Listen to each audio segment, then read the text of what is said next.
What's up, everyone? Welcome to another episode of Fire is Fire. My name is Jameson Wellborn. As always, I'm joined by my co-hosts, the talented RJ Ellis and Dr. Brian Paul. What's up, everybody? What's up? How's it going? Exciting show. Very excited. We are joined by Paul, aka Pezbro.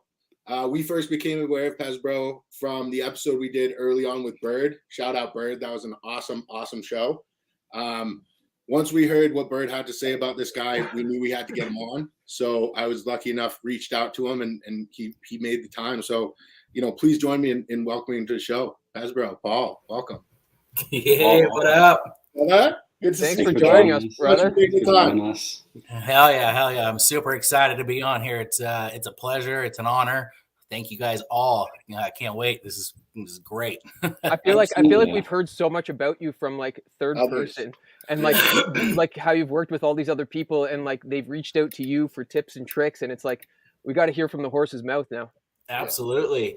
I'll get into the story here in a little while about all the footwork that I've done and with the crew that I hired and worked with me and stuff like that. But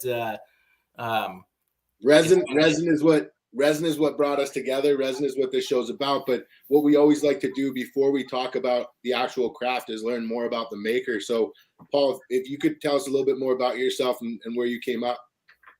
Yeah, absolutely, brother. So I grew up, born and raised in Mendocino County. And I was raised in a small town in Potter Valley, small little town. They have one store out there, one bar, it's a tiny health clinic, and a pretty decent school that I got to know everybody. It's a small town. So I was raised in Potter Valley. When I got into, I'd say about 6th grade, I was out playing outside. I saw my dad hanging out behind the shed. I'm like, what's my dad doing back there, man? I'm like, and so I go walk around the corner, and he's planting all these plants in the ground, and they're completely hidden. This is way before Prop 215. I think Prop 215 was like somewhere 94, 96, and is when it was trying to be moved and go forward with it. So I asked my dad, I'm like, what are these? And he's like, my dad's Hispanic. I come from a Hispanic family. My last name is Lopez, Paul Lopez. So that's where part of my brand, Pezbro, comes from, is Lopez. And we call a lot of people bro. Everybody's our bro until you step on me or step on my family. And so you ain't my bro anymore. But that's where that part came from. So my dad was like, he's like, hijo. He's like, you got to be quiet. You can't talk about this. You can't tell anybody about this. This is marijuana. He's like, this is illegal. You can't tell anybody. I get into 7th grade, 8th grade. 7th grade, I first tried cannabis. I smoked a joint out in the football field. I didn't get high because I didn't know how to inhale. So, later on, we I just started to gain this passion for cannabis. I'm like, what is this? I finally learned how to inhale. Was it the effect or was it the smell or was it the allure? It was just the allure of it, the plant, the shape. It was different than anything I've seen. And then also once I started to learn how to smoke joints with people, the smell of it, and then also the high of it, because I've never been high before like that. And so, except for going to get my wisdom teeth pulled out when I was like 12 years old, I got high as fuck from that. But, before that's not the high you want to do on a regular basis. No, not at all. Not at all. So, gosh, I just took a fat dab here a moment ago too. Always going to start the show off right. No worries. I'm here to keep you on track. So you're coming up. You've just had your first experiences with cannabis. Was it an immediate? You're in the mecca of cannabis, growing up 20 minutes from Ukiah. Mm-hmm. Did you fall into it immediately? Was it something that you actively were seeking out, or was it a family thing?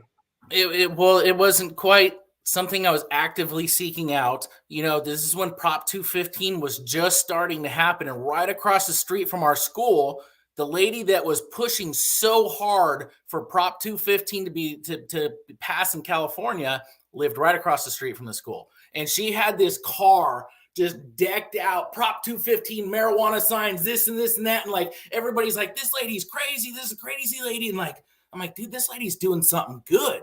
She's trying to pass, legalization on some cannabis. And so after smoking it, feeling the high, I just, right after that, I was hanging out with this guy out there, and he started showing me hashish. He started showing me hash candies.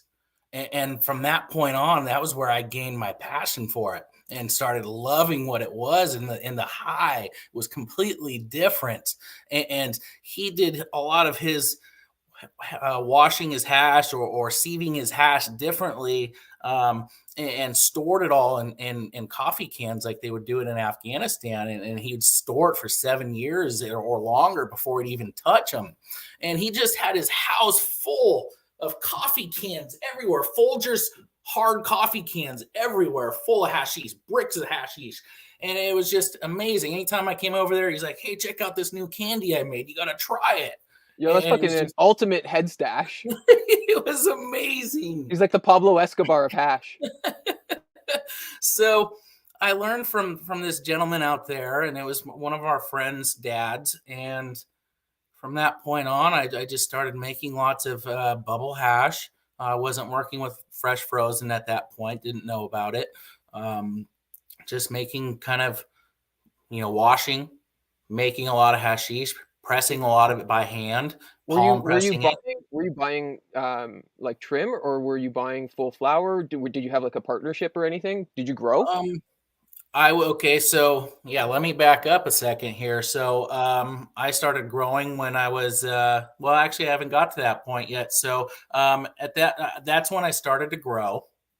I started processing some of my own product, showed some people what I could do. They're like, hey man, I got some shake, or I got this product you can work with. And so I started getting some other friends' product and washing it into bubble hash. It was from that point on, I was about 16, 17 years old, and I started learning how to grow cannabis. Started out growing out in Potter Valley, got cuts from really good friends. And back then I was growing Northern Lights. It was one of my favorite strains to grow back then, Northern Lights. And we, anytime we had leftover shake, we were washing it, turning it into bubble hash. And at that point, we didn't know about pressing. We sold cannabis and trimmed cannabis, grew it. And, I'm 42 now. So I've been growing since I was 16, 17 years old. I still grow. I've been in this industry for about 26 years, and been washing and growing that whole time. And it's been amazing. It's been so fun. I've met so many people by doing this. And at a certain point, I got out of high school, I started making a lot more hash for people and more for myself. And then people just came to me for it, and they knew I had hash. It was just, no one else had hash. and gosh, got out of high school.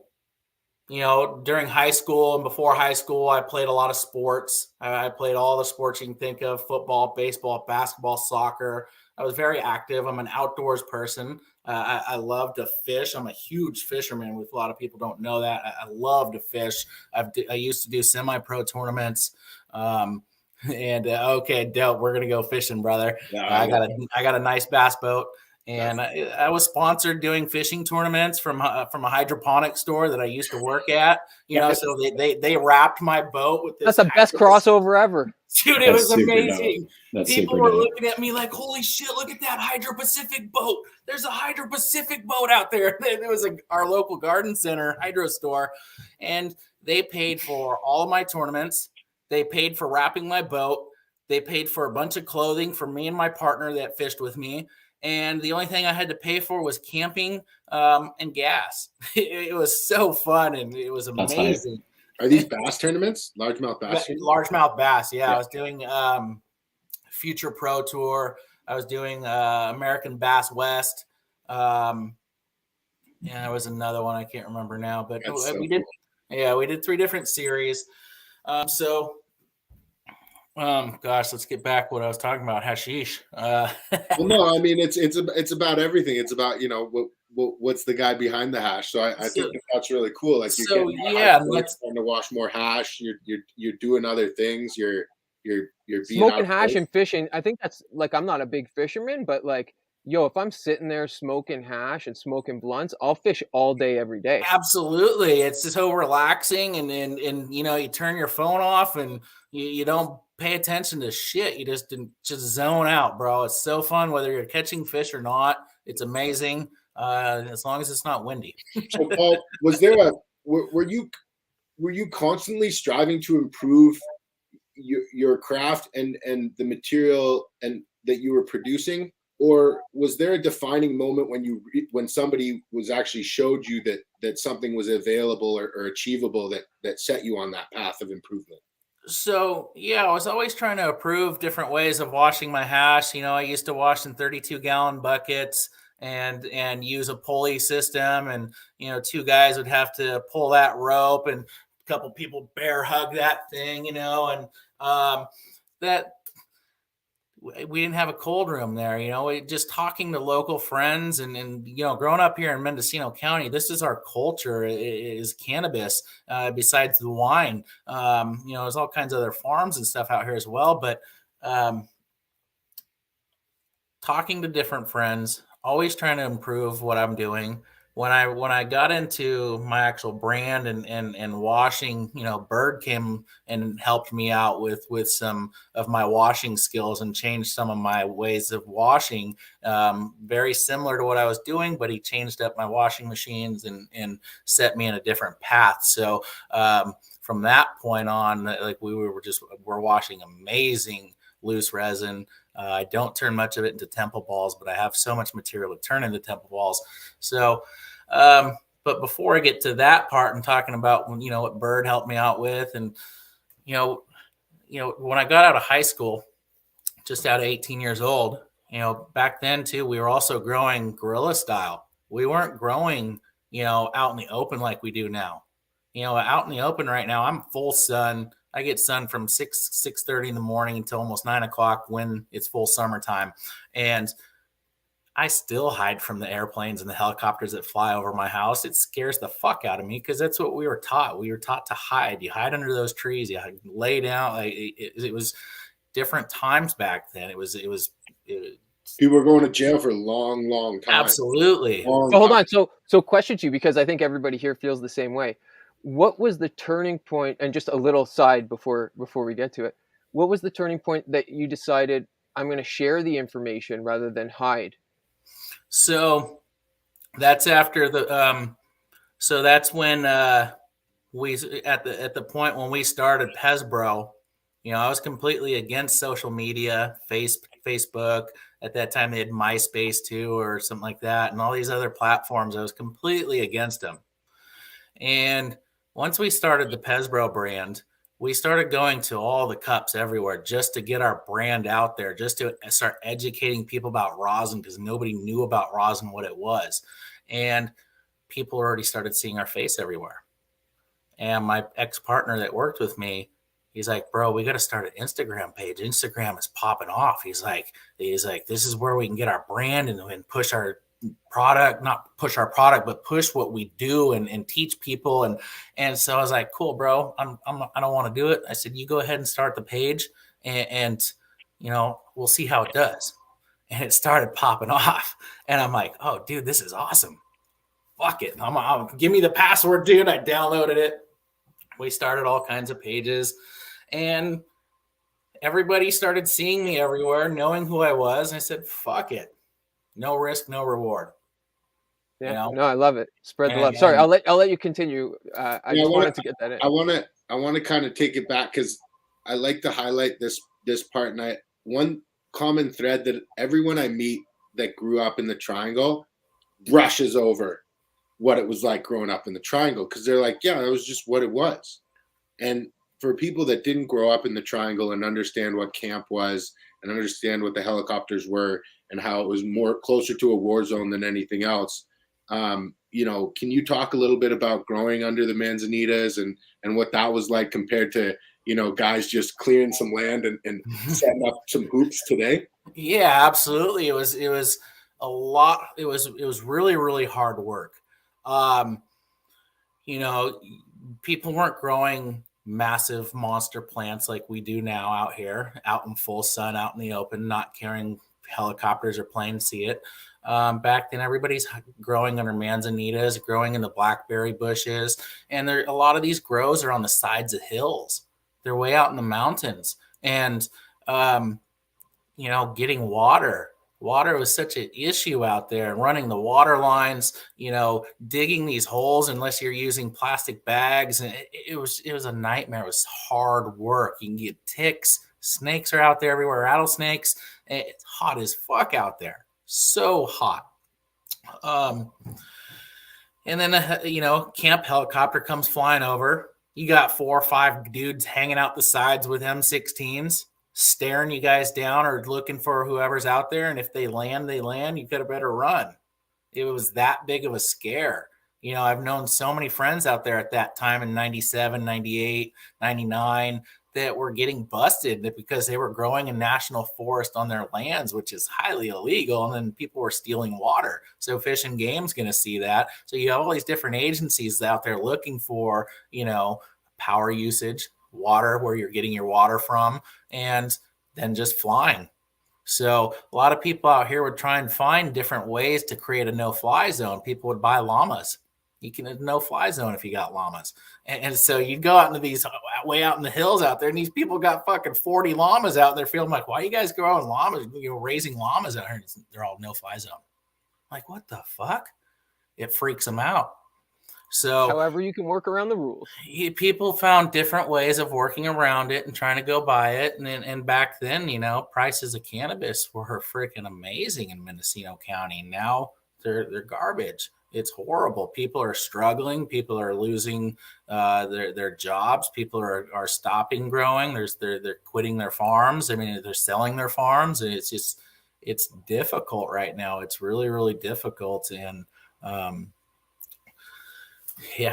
so growing out there in that style was harder. Like the way I had to do it is we grew so far out in the mountains that my truck wouldn't make it out there.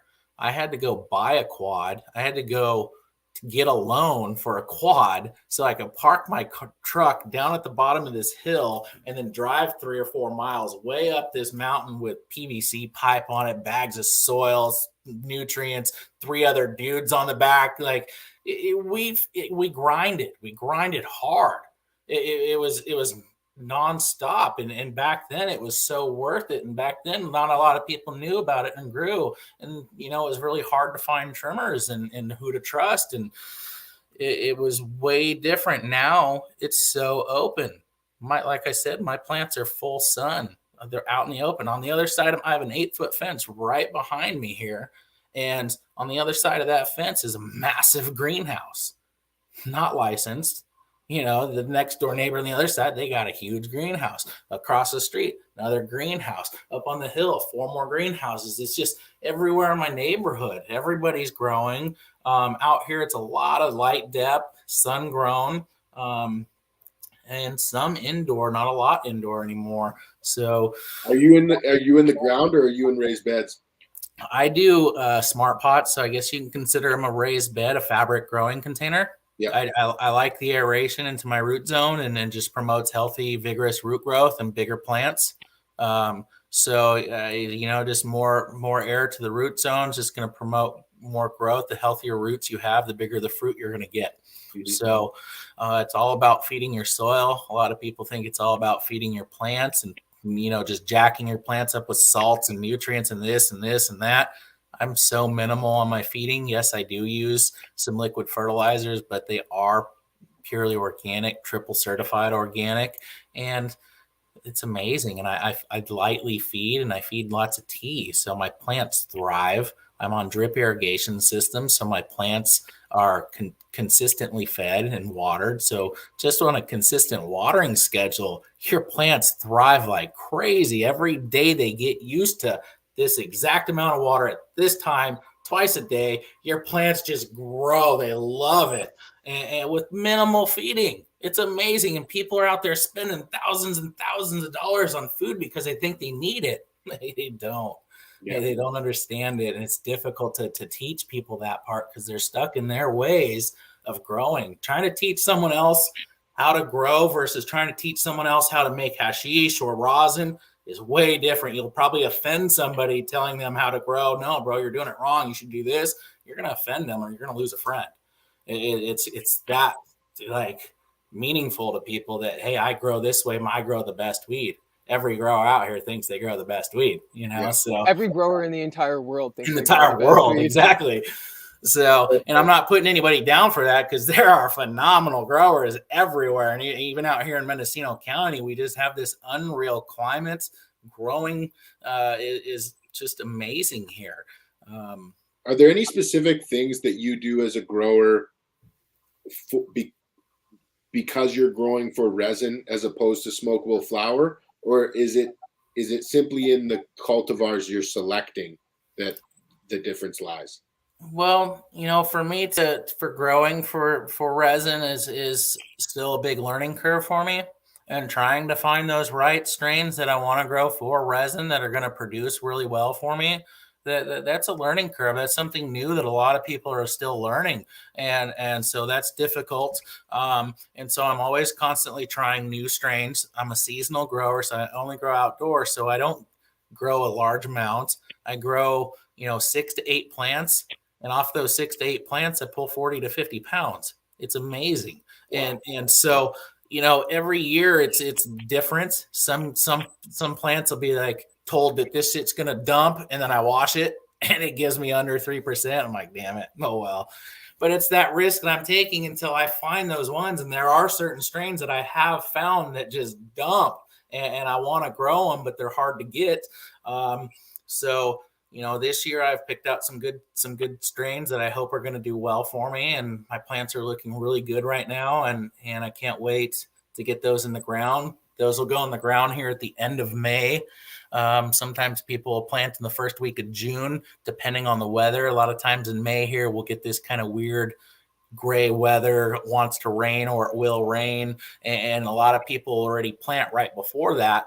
And once that happens, everything starts flipping into bloom because everybody's planting clones and they're used to almost 18 hours of light inside of a greenhouse or inside of a grow room, and boom, they all flip. They start blooming. Everybody's freaking out. Oh shit, what do I do? They start spraying hella nitrogen and all kinds of stuff to try and get them to go back in the vegetative cycle. And then at that point, you've just delayed your plants by a week or two in growth and to get it back into a vegetative growth. So it's how big are these things before they get in the ground? Like right now, bro, I'm gonna stand up. Let me back up. One of my Blue Dream, I have a Blue Dream clone. She's this tall right now. I'm about 5'11". So that plant, yeah, she's about 4.5 foot tall right now, and then all my other ones are about 3 foot. Now, are you when you're choosing strains, are you going like balls to the wall? You're gonna do like 2 plants of this strain, or are you doing all different strains? Because I've struggled with that myself. Like, what do I do? Or do I trust what someone says? Or do I, He's only growing 8 plants. I know, but that's what I was doing previously. So still, do you put your money in and someone says this dumps, so you do 2 or 3 plants of that one that dumps and he's getting a massive one? Or do you say, fuck it, I'm going to do 8 different ones and see what I get and make mixes? Yeah, so if there's a certain strain that someone tells me and it's a really good friend that I trust and I know that they're a really, really good grower and I've worked with their product and I've washed it and I know how well their stuff does consistently, I'll be like, damn, okay, I want 2 of those or I want 3 of those. I'm going to grow 3 of those because I'm taking your word on that. And if it, I personally could fuck up on the grow, it's just because someone tells you something's great, it doesn't mean it's going to turn out great. It's all on you. Yeah, that's what I'm saying. That's like the scary thing of it, right? Yeah, absolutely. So it's a big risk unless you're doing indoor or light dep where you have that quick turnaround time, and you have more time to mess with, rows and rows of multiple strains and to figure that out quicker. I'm seasonal grower. I got 8 plants. I'm taking a big risk. And then plus I look forward to all the growers that I work with, because I already know I'm going to get some new strains of some super fire or something that might be okay. It's a risk for me. Absolutely. And I rely on my farmers that I work with heavily, for sure. So you started making hash 25 years ago. Did you start with screens or did you start with bags? I started with, let me think about this. I started off with some, I think they were bamboo screens. And I was kind of just, sieving it, shake, getting that loose resin that was, had plant material in it, obviously. And then I was pressing that into hash. This guy taught me I was making molds out of foil.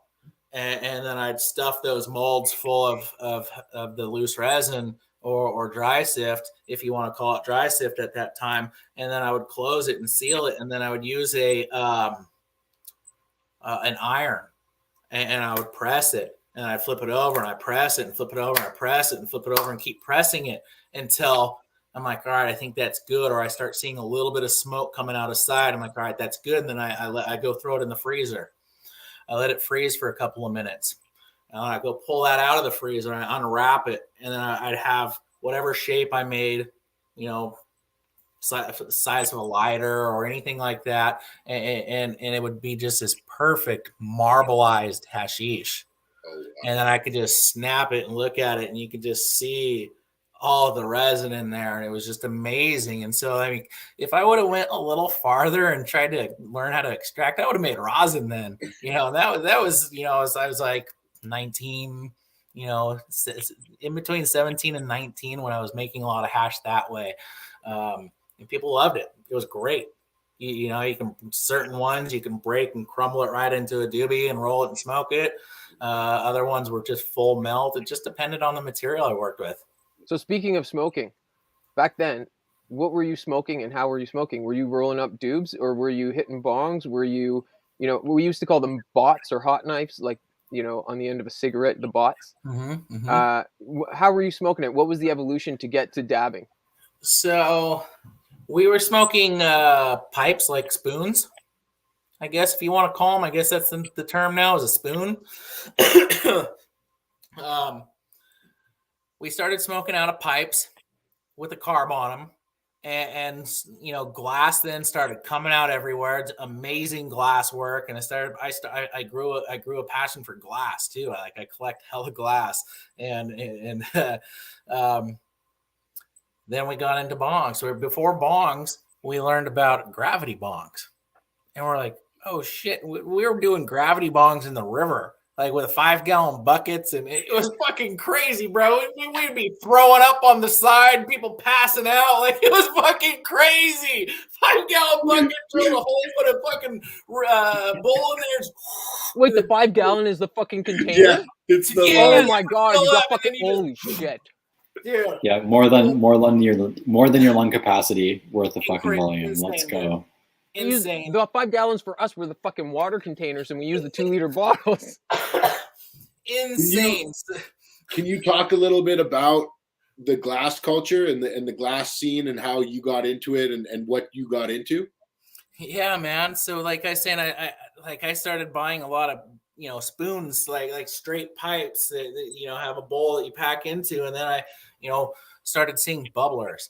And bubblers, like, dude, they got water in them, and they give you a little bit of a bigger hit, and it's like a bong. We smoked, bongs were out at that point too. We were smoking those Pyrex plexiglass, green, red, yellow bongs, the little short ones, and then glass bongs started coming out with as well as the spoons, and we just, I don't know, it was something about, like, I always wanted to have the dopest pipe out when we were smoking with friends, because it was a social thing that I was always doing, is smoking with all my friends and different people. So I was like, I want to bust out this dope ass pipe and let everybody hit it and smoke it and be like, everybody be like, damn, look at that, that's sick, So I started buying glass, and like I had my girlfriend at that time, who's now my wife. Like, she's like, you need to stop buying glass. I kept buying bongs, and I kept going to events, and I'm like, dude, look at that bong. That one's sick. It's a zong, dude. You can sit it sideways. No water will spill out of it. Like,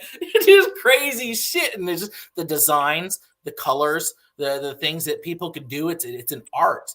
I love art. I love all types of art. I've traveled all over, and I've bought art all over the place. So it's an art thing for me. I've got a lot of all those pipes saved and stored inside of hard cases.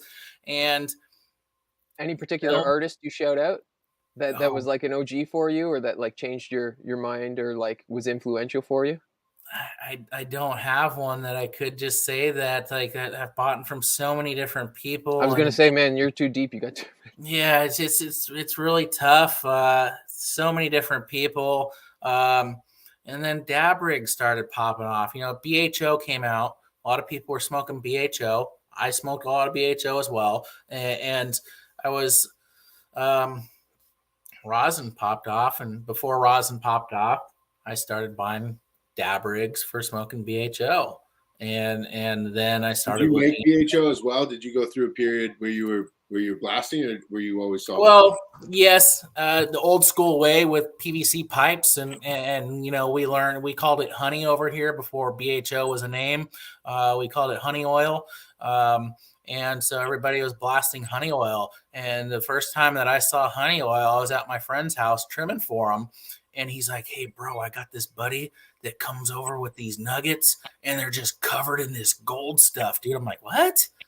And then I come back over a couple days later to go trim. And he's like, "Dude, I got it. Check it out. I got an 8 for you, bro." And it's these nuggets that were just fully dipped inside of honey oil, and then semi-dried somewhat so they wouldn't stick everywhere. And then we'd smoke those, and it just got us retarded high, like sky high.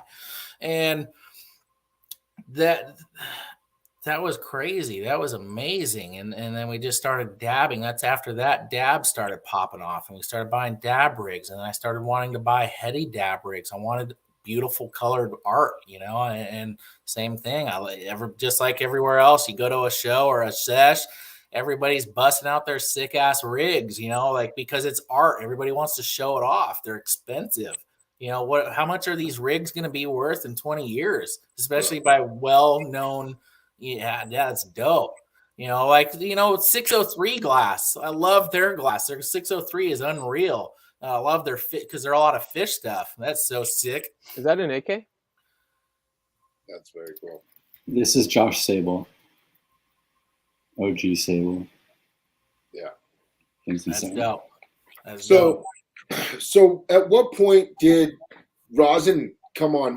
Did you see Soil Grown video, or was it a friend that introduced you, or how'd that come about, Paul? Yeah, so let me talk about that. So at that time, I didn't know who Soil Grown was.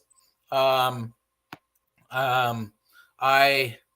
was a sales rep for a company called Smart Pots. I've always had a full-time job. I work 7 days a week. So I was traveling all over Northern California, Alaska. This is when everybody just started coming up with brands or things to use for the growing industry, just like the gold rush. Who made the most money back then? The people selling shovels and gold mining pans and boots and all that shit, right? So I'm roaming around and seeing all my friends and different people coming up with brands and certain things and seed companies. And I'm like, fuck, man, look at all these BHO companies come up. I want to start a BHO brand. I'm like talking with my cousin, who was my partner at the time. And he's like, dude, let's do it. Let's buy a system. I'm like, all right, fuck it, bro. We're going to spend, 10, 15 grand on a system and start blowing BHO. This was in 2015, at the end of 2015. I was on my travels as a sales rep. I was in Chico, California. I was hanging out with my homie, Sevon. He works for another grow company called Earth Juice. And him and we became really good friends because we met each other at all these different shows, at all these different accounts that we both serviced in the same area. And we started blazing with each other. And every time I went to Chico, we blazed. And he's like, I'm sitting in his house one night, and he's like, hey, bro, you ever heard of rosin? I'm like, no, dude, what are you talking about? I'm rosin.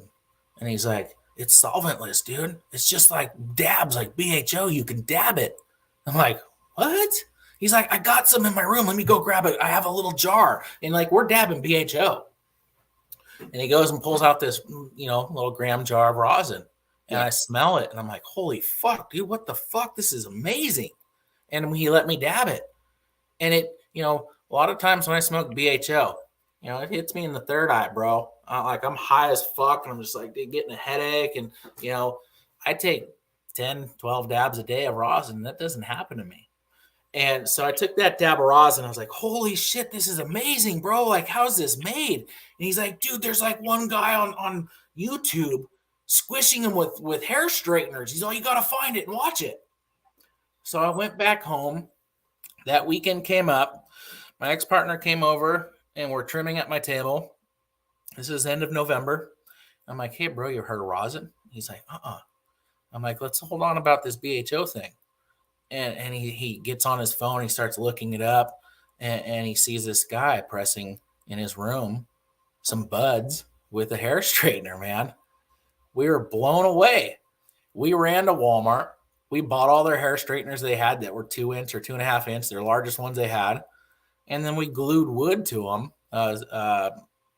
Gorilla Glue.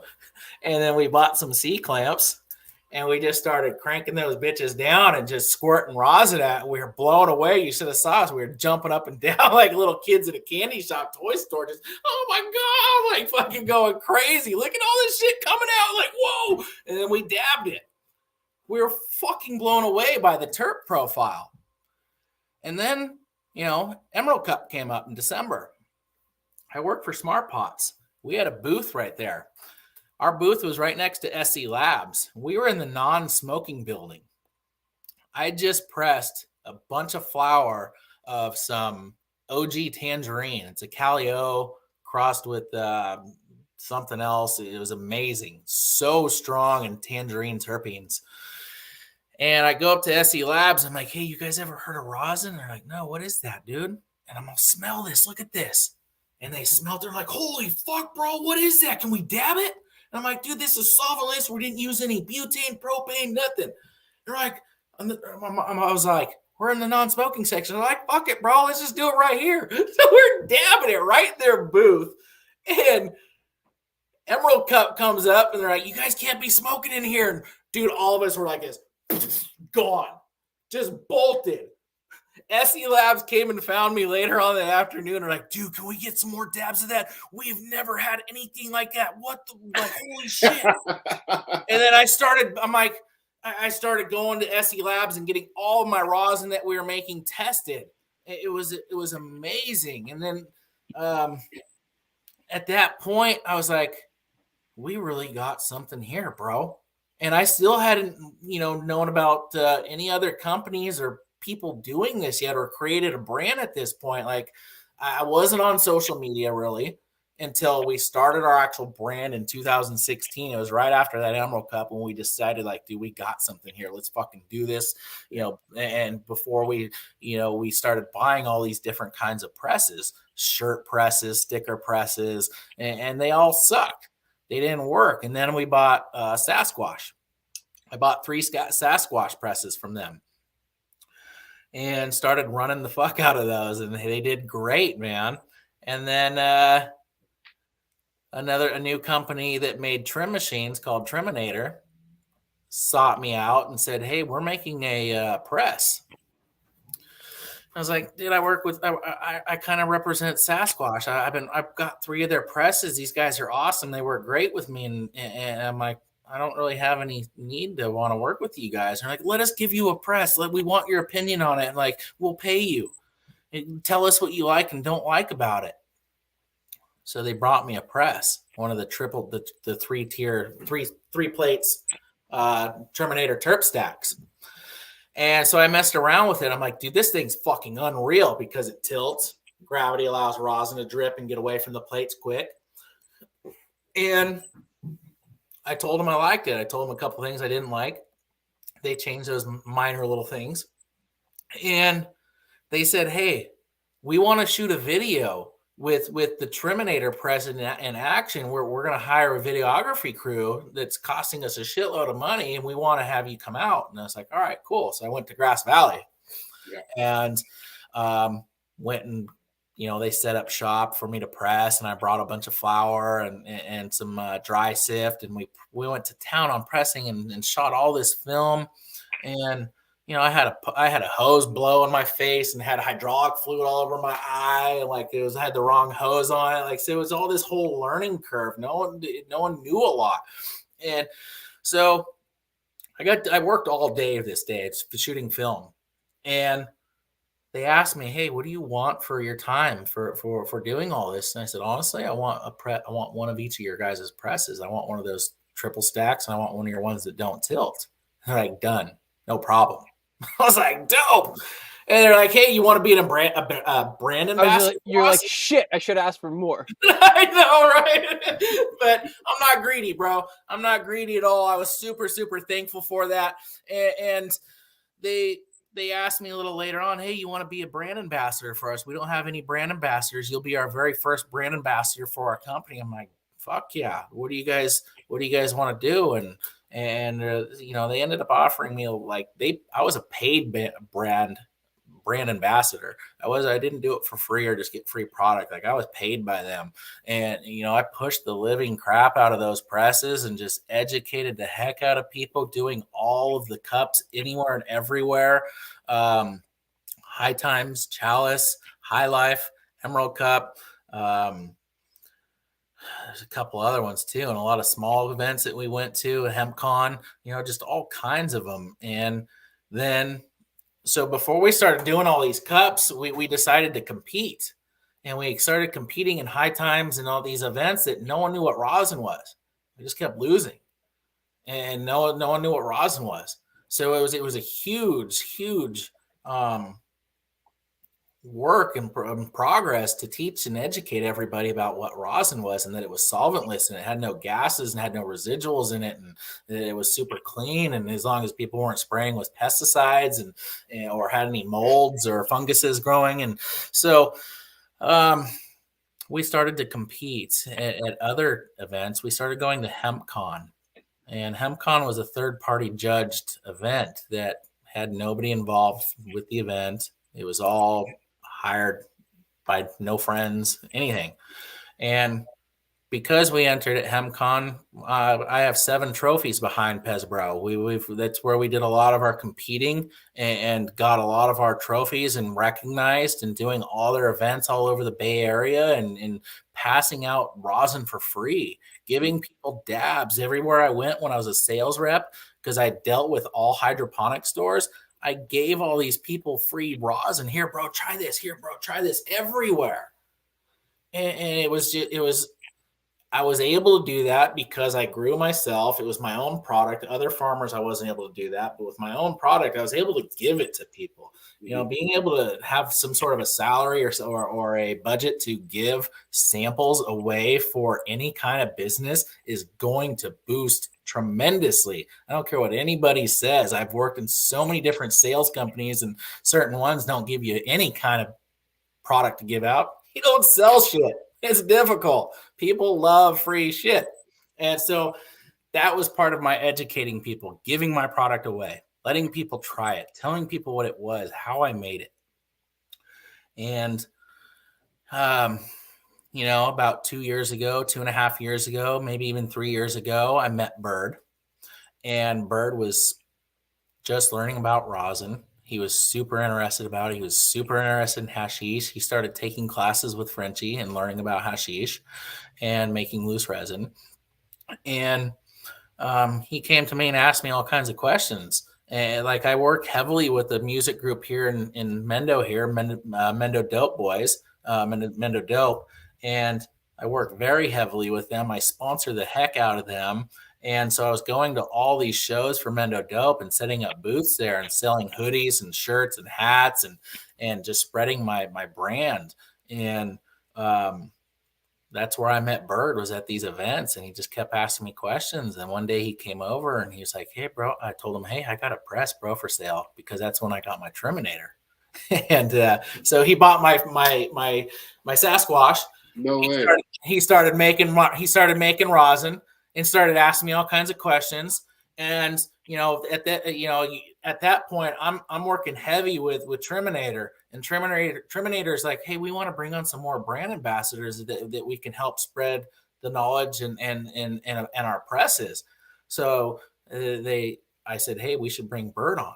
And then we brought on Pharmacy Bros, and then we brought on 9180G. And so like all of us tag teamed our product and Triminator brand and just pushed it. And so that's when Bird and I just became really good friends and brought up the fam, man. Shout out to fucking being a real one and bringing up the fam. That's so dope. Yeah, bro. Yeah, like putting everyone on. Somebody, if you win, everybody wins, bro. Yeah, absolutely. Like I said, I'm not a greedy person. I want to see everybody succeed. I'm still trying to succeed. Some people say I've already succeeded, but I don't feel that. So it's rising tide raises all ships, Yeah. So it was super cool because Bird came in here. Well, I went to Bird's place, and Bird set up a cold room. I was like, damn, bro, this is fucking dope, dude. I'm like, I need to build a cold room. I'm like, fuck. So I bought this where I'm in right now is my cold room. It's a tough shed. And I converted it into a cold room. It's like triple insulated and 1.5 inch foam walls. And this room gets down to 36 degrees. It'll hold in the summer. It's awesome. So his room inspired me to build my room. So I built this room, and he came over because I was telling him some of my yields, my returns that I was getting from flour to loose resin, and some of them were pretty low. And I was using the 20-gallon wash machines. And those 20-gallon wash machines, he told me and explained to me that those are not engineered properly. It's just basically 2 5-gallons in a sense, just stacked on top of each other. They need to be engineered to where they're wider, and you get a proper vortex flow in those. And he was saying that those aren't doing it. So he's like, you need to use the 5 gallons, bro. And go ahead, buy some 5 gallons, buy this model, get them in. I'll come over. I'll help you set them up. I'll change it and then do a wash. I'm going to show you how I do mine. And I'm going to see what you do differently. And I'm going to tell you what to do differently. I'm like, all right, dope. So he explained how to do a wash with me, how he does it. Very similar. A couple little different tricks and little things that he showed me that were amazing that just changed the heck out of my washing and being able to produce phenomenal loose resin as long as I'm working with those farmers that are producing and growing that phenomenal cannabis, because that's where it all starts from, is from the grower and what they're growing with, how they're growing, the region they're in, the strains they have, all of that. So I was just losing yield. I was still getting high quality. I was just losing yield. And so he changed it up, and you can see my wash machine's kind of right back here. So, at that point, when I started working with Terminate, with Bird, changing that up, that was awesome. And then I was making way higher quality live rosin. Yeah. And then, at that point, I'm making lots of live rosin that's fresh off the press, and then learned how to make like battered rosin, and then learned how to make jam rosin, which is another thing. A big shout out to Bird that pushed me into making jam. I wasn't really all for it. I'm like, yeah, the jam's dope, dude. That's hella good. That's awesome. I'm like, I don't have time for it. I've got so much production going. I've got so many different farmers I'm working for. Keep going. So I teach it. So Bird and I became really, really good friends. And Bird said, hey, bro, because I talked about wanting to bring hash makers together. And he's like, why do you do all this, bro? And I said, because I want to teach people. I want people to learn how to make high quality product. And you're still trying to bring everybody up. Yeah. And he's like, bro, that's dope. We can bring all the hash makers together. He's like, what other kind of industry will allow that or do that without people fighting and not wanting to tell their secrets and this and that? And I'm like, yeah, bro, that's what I want to. He's like, why do you tell everybody? And I'm like, because I want everybody to know. I want to people to be successful. I've gone through the trial and errors. I don't want them to have to do it. I want them to come off the gate and be like, boom, boom, boom, popping off fire. And of course, people are going to have to go through a little bit of trial and error. Don't get me wrong. But Bird wanted to start these classes and educating people. And he asked me if I wanted to be an instructor with him after he did 1 or 2 classes. And he invited me to be a special guest. And I'm like, we talked later. I'm like, bro, you need help, dog. Like you need help with this. There's too many people here. I'm like, let me help you. Let me be in this. He's like, dude, I was going to ask you, I want you to be in this. And so ever since then, I've been in every one of his classes as an instructor. I missed 1 or 2 because of people in the family got sick. But from that point on, him and I've just had this unreal relationship. And we both have this same goal of teaching people and educating people on how to make high quality hashish, rosin, loose resin, any of those terms that you want to call it. And it's great. So can you talk a little bit about those courses in more detail about, what you're covering and what you cover versus what Bird covers and who else you're bringing in and who's been involved in a couple of these events? Absolutely. So these classes have been freaking amazing. We have people coming from around the world to come watch us teach. We have instructors like Rackham's, Rosin Bell, Cherry Bell Blossom, Mendo Budsmith, Frank the Dank, and then Bird and I. These are all different hash makers or someone that has something to do with making loose resin. And we have felt, Bird and I've talked multiple times who we should bring in. And he asked me one time, hey, bro, you want to make he's like, I know you've won a bunch of your awards on doing sift rosin. He's like, you want to teach sift? I'm like, bro, I don't have any of my screens anymore. I'm like, I don't know what happened to them. And I said, who we should ask? We should ask Rosin Bell. She's fucking unreal what she does. He's like, dude, I was thinking about that too. And so boom, he contacted her. I contacted her too. We both hit her up at the same time. Hey, you want to do a class with us? Da, da, da, da. And she's like, yeah. And I said, hit up Bird. And so they both, got it worked out.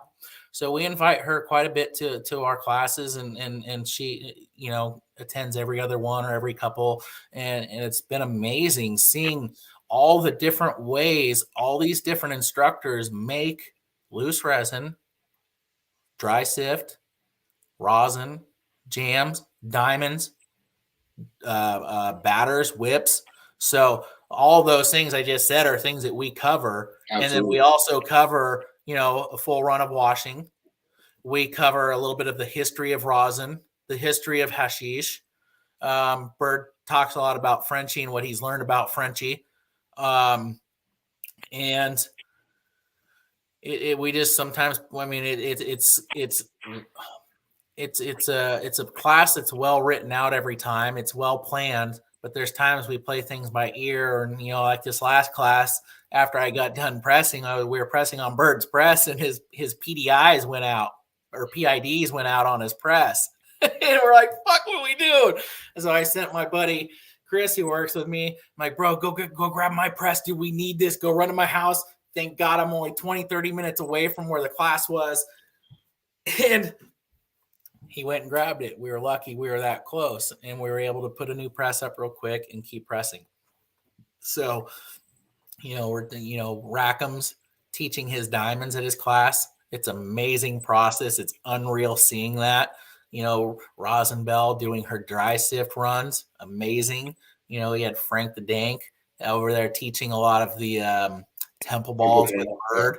Yeah. So that's been super awesome and it's super, knowledgeable for people to learn how to make hashish and make it really stable. And it's going to last for many years, if you keep it wrapped. And Budsmith, he's coming in talking about cultivating cannabis for production of resin. Yeah, we had him on the show. That was really cool. So we were at the class that day, and he was at the class on Saturday, and he told us he wasn't coming on Sunday because he was going to be on this show. And then one of the classmates was sitting right next to me. He's like, "Look, dude, Bud Smith is on." I'm like, "Where's he at, bro? He's got a skeleton, bro." I'm like, "What the fuck?" It cracked me up, dude. It was hilarious. So yeah, those are some of the things that we're covering, and really cool. We go into depth with them. We tell everybody our full process, and anybody at these classes can ask us anything they want, and we're going to tell them how we do it, what works best for us. Again, we have so many different instructors. One way is not the right way or the best way. That's why we have all of us here. Everybody's getting to see the different aspects of people doing it and how they do it. And then at that point, they can go home and they can put it into their own way and doing it from what they learned. So that it's amazing, absolutely amazing, so fun. And so we do the classes with Bird a lot. Bird and I, we went out to Oklahoma to do a class with 9180 Gene. Rackham's went out there with us as well. That was a great class. And then we also have the ice water cultivators class coming up in St. Louis. And right now there's a discount on that, 20% off for tickets. That's coming up in September. That's going to be an unreal class where we're hoping for about 150 students. This is going to be one of the biggest classes I've ever taught at. Going to be a little nerve-wracking, but it's going to be amazing. We have Cherry Bell Blossom going, Bird, myself, Pesbro, Rackham's is going. And I believe there's a few other people that I don't know who they are that are going to be there that are well known over there. So that's going to be super, super cool. I can't wait for that. Guy got, an unreal reggae artist that's going to show up that I've been becoming really good friends with. He's one of the #1 world reggae artists right now. And so that's crazy. Yeah, bro. Cool. Josh Heinrichs. Yo, that's so Josh cool. Heinrichs is so dope, and I'm really, really good friends with him, and we chat all the time, bro. So like crazy little thing I made one time and I sent to Josh Heinrichs is, when I get at the end of the year, I get these big old cannabis stalks that are pretty tall. And I'm sure you guys have all heard of strain canes. Yeah. Or maybe not, but they make canes out of cannabis stalks. And so I met them multiple times. I'm like, dude, I'm going to try and make some of these, but I'm going to do something different. And so I started like peeling and sanding these big old long canes, cannabis canes, and then lacquering them, and then just doing these cool tops on them where I'd shove one of my hat pins in it, and then I would just drip and drip and drip polyurethane or some sort of lacquer on it to where it would just coat and bubble, and I let it dry, and then I do it the next day. And I did it was like a 3-4 week process where I just kept dripping a little bit of lacquer on top, and it just finally rounded over, had my hat pin logo gold bar in there. And I'm like, hey brother, I got something I want to send you. Are you cool with me sending this to you? He's like, fuck yeah, bro. And then a couple weeks later, his son broke his ankle, and he sends me a picture with his son using that fucking cannabis cane, bro, that I made for him. And he's like, bro, this came in perfect time. He's like, oh my God. It was just amazing. And meeting Josh Heinrichs was unreal. I met him in Sacramento. I was with Bird. Yeah. And unfucking real. He met us. We met him at a bar at like 2:30 in the afternoon. And, I gave him all kinds of rosin and hoodies and shirts and hats to him and Skillinjaw. And so did Bird and Pharmacy Bros. And we hung out with him, bro, from 2:30 in the afternoon until like 12:30, 1 o'clock in the morning. And this guy, he treated us like we were just friends, bro. He didn't treat us like we were fans. And I said, Josh, I was like, bro, thank you for, treating us like homies, and like that we're not just some little fans, like, oh my God, like, holy shit. But inside I was feeling like that. And he goes up to me, he's all, shit, bro, you're fucking Pez, bro. He's like, you're a fucking legend, bro. Like, I'm so honored to be here by you. Like, holy shit. I'm like, what the fuck? Like, what the fucking, it was amazing. It was the best night in the world. That's awesome. Super How cool. the turntables have turned. Yeah, it was so crazy. So freaking awesome. Crazy. So that's too funny. That's so, awesome. Yeah, that was big highlight of my life. Super cool. That's fucking unreal. Like how, like, yeah, I don't think many people can have, it's you. What? Right? Yeah, I can't believe it. Like, right? Like it's hard to explain that. That's fucking amazing, man. That's dope. It was hella funny because I was walking around with Skill and Jaw, and Josh Heinrichs, he's kind of built like me, same body size basically, and I'm walking around with Skill and Jaw. My beard was a little more fuller at the time, and people are like, "Skill and Jaw, what's up? Hey, Josh Heinrichs, what's up?" And I'm like, "I'm not Josh Heinrichs, yo." Like, and fucking like, "Oh, I thought you looked like him." And Skill and Jaw's like, "Bro, that's so crazy." He's like, 10 people called you Josh Heinrichs tonight. I'm like, "I know, that's crazy, dude." He's like, "Josh gets that all the time." I'm like, "That's fucking crazy." It was hilarious. It was a great night. I had so much fun with Burr there and a buddy named David that was there, and it was amazing. It was so fun. So I got him. Hopefully he said as long as he's not busy, he'll be showing up to that ice water cultivation as my guest. And he said he's bringing his family, and so that'll be really cool. That's awesome. That's very cool, man. Yeah. I wanted to ask you your thoughts on fresh press versus cured resin or rosin. Are you committed one way or another? Are you in the Mendo Bud Smith fresh press or dye camp, or what are your thoughts on that? Fresh press is my favorite. I love fresh press.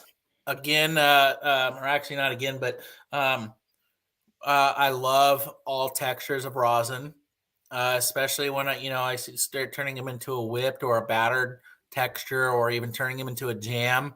Those terpene profiles pop just way more heavier than the fresh press. And when you turn it into a whip or a jam, it becomes more shelf stable. It doesn't oxidize on you anymore. It's not going to turn color unless you're in 100 degree, 95 degree plus weather and you let that sit out in the sun, then it's going to change on you. But fresh press is unreal because you get to see the true natural color of the resin. And if you let that sit out a little bit, then it's going to butter up on you. If it's got heavy THCA in it, it's going to butter up quick on you. So I love them all. I don't put any of them down. And I don't look down upon anybody who makes certain kinds of textures in their rosins. So fresh press is my favorite. But I've been smoking a lot of whipped rosin right now.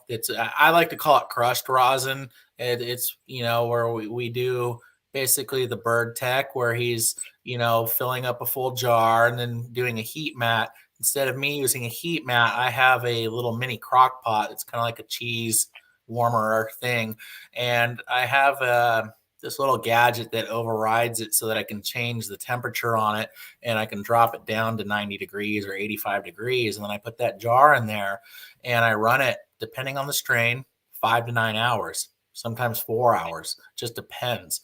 And you just got to keep checking it every hour. And once it's became fully battered up or almost a type of dry looking rosin, I uncap it and then I start crushing. I'll peel it all out and put it into a larger jar. And I just start crushing it instead of people doing a whip and whipping it all up and introducing a lot of oxygen to that rosin. So I like to just crush it down and just keep pushing it and pushing it down and pushing it into itself until it becomes a wet looking batter.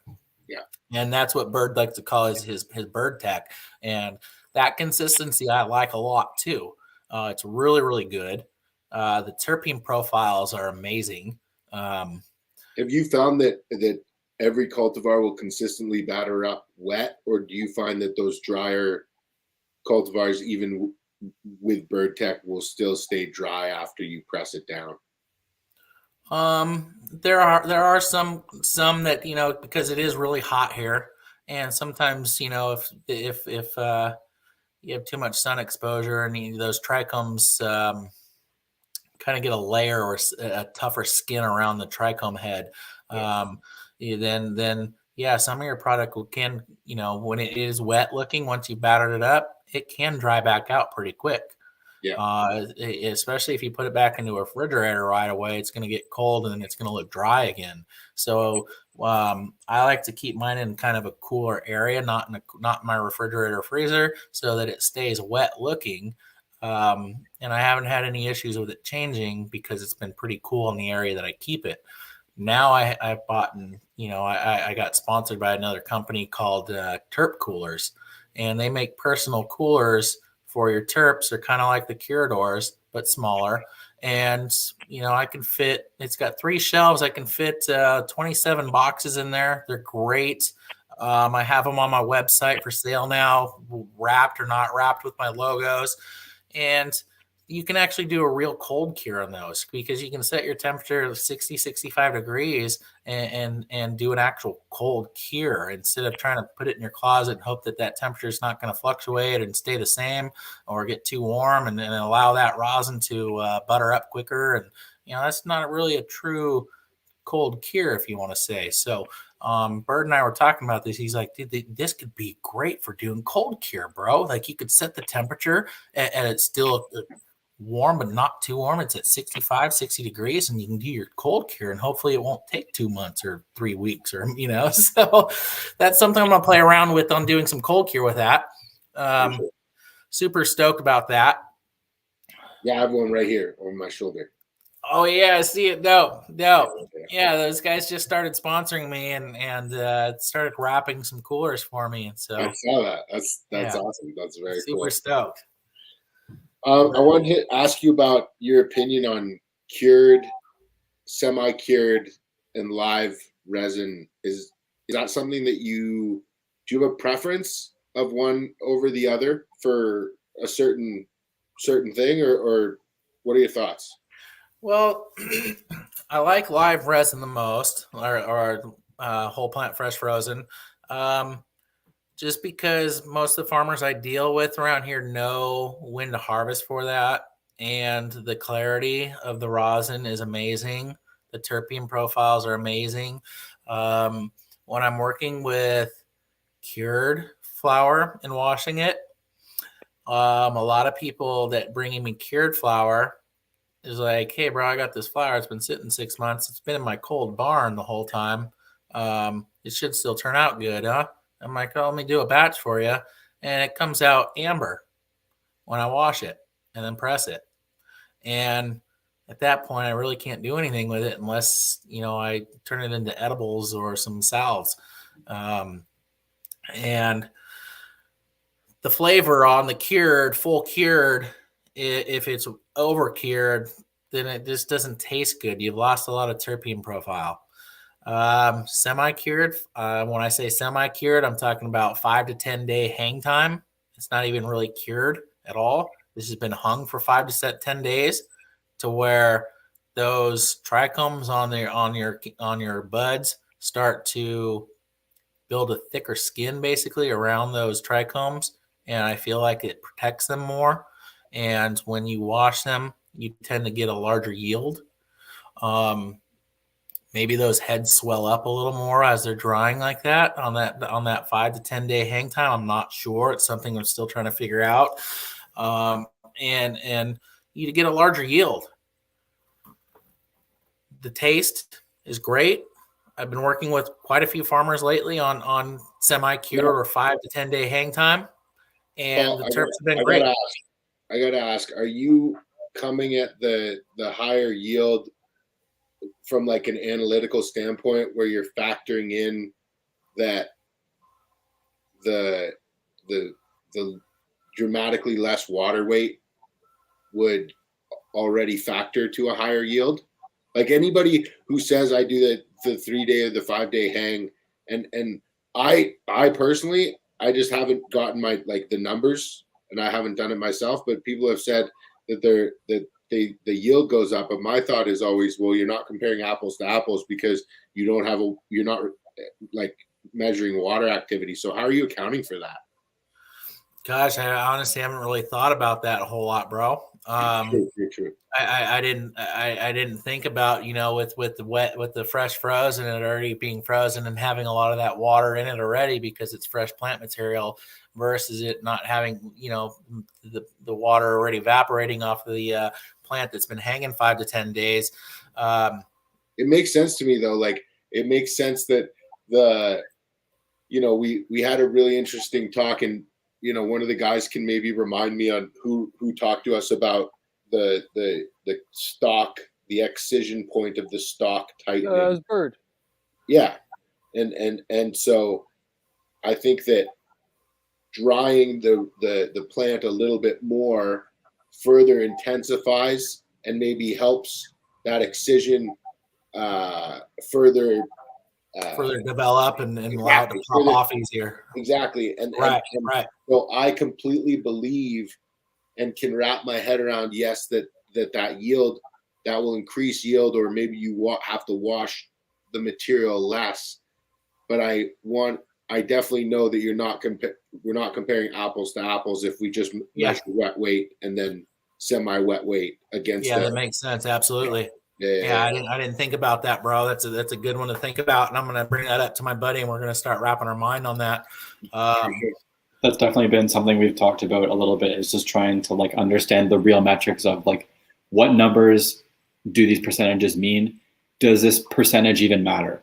Is this just an arbitrary number, people stopping on things? And if so, what's the better way to measure? Or do we just need to add more variables into the mix? I got 6% at this water activity. Yeah.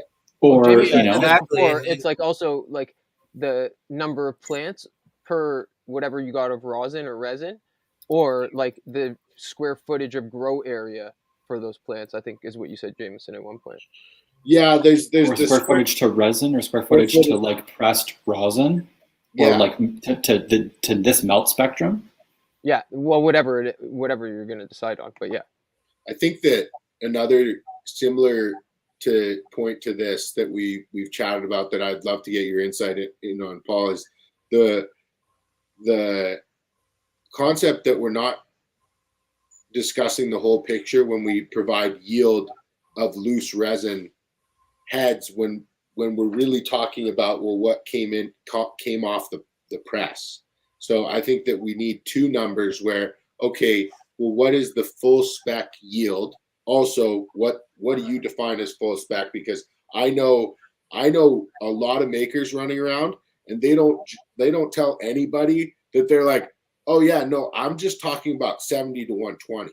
And then the next guy's like, oh, I'm talking about like 25 to the 189. And then the next guy's like, and nobody's specifying, and then they're all tossing numbers around on a table. And so I think that that's an issue, but I also think that, how much came off the bag, like that was what Mendo Budsmith talked about. And I was like, that makes it a tremendous amount. I think it was him, but that makes a tremendous amount of sense to me. And so, I do you agree with that we need to start sort of looking at both those numbers? Oh, absolutely. I mean, a lot of times I have a few farmers that, they want me to, write down the amount of loose resin that I've gotten off the amount of bags that they've given me to wash. All these bags that I get from farmers, when they're harvesting, they're not weighed out.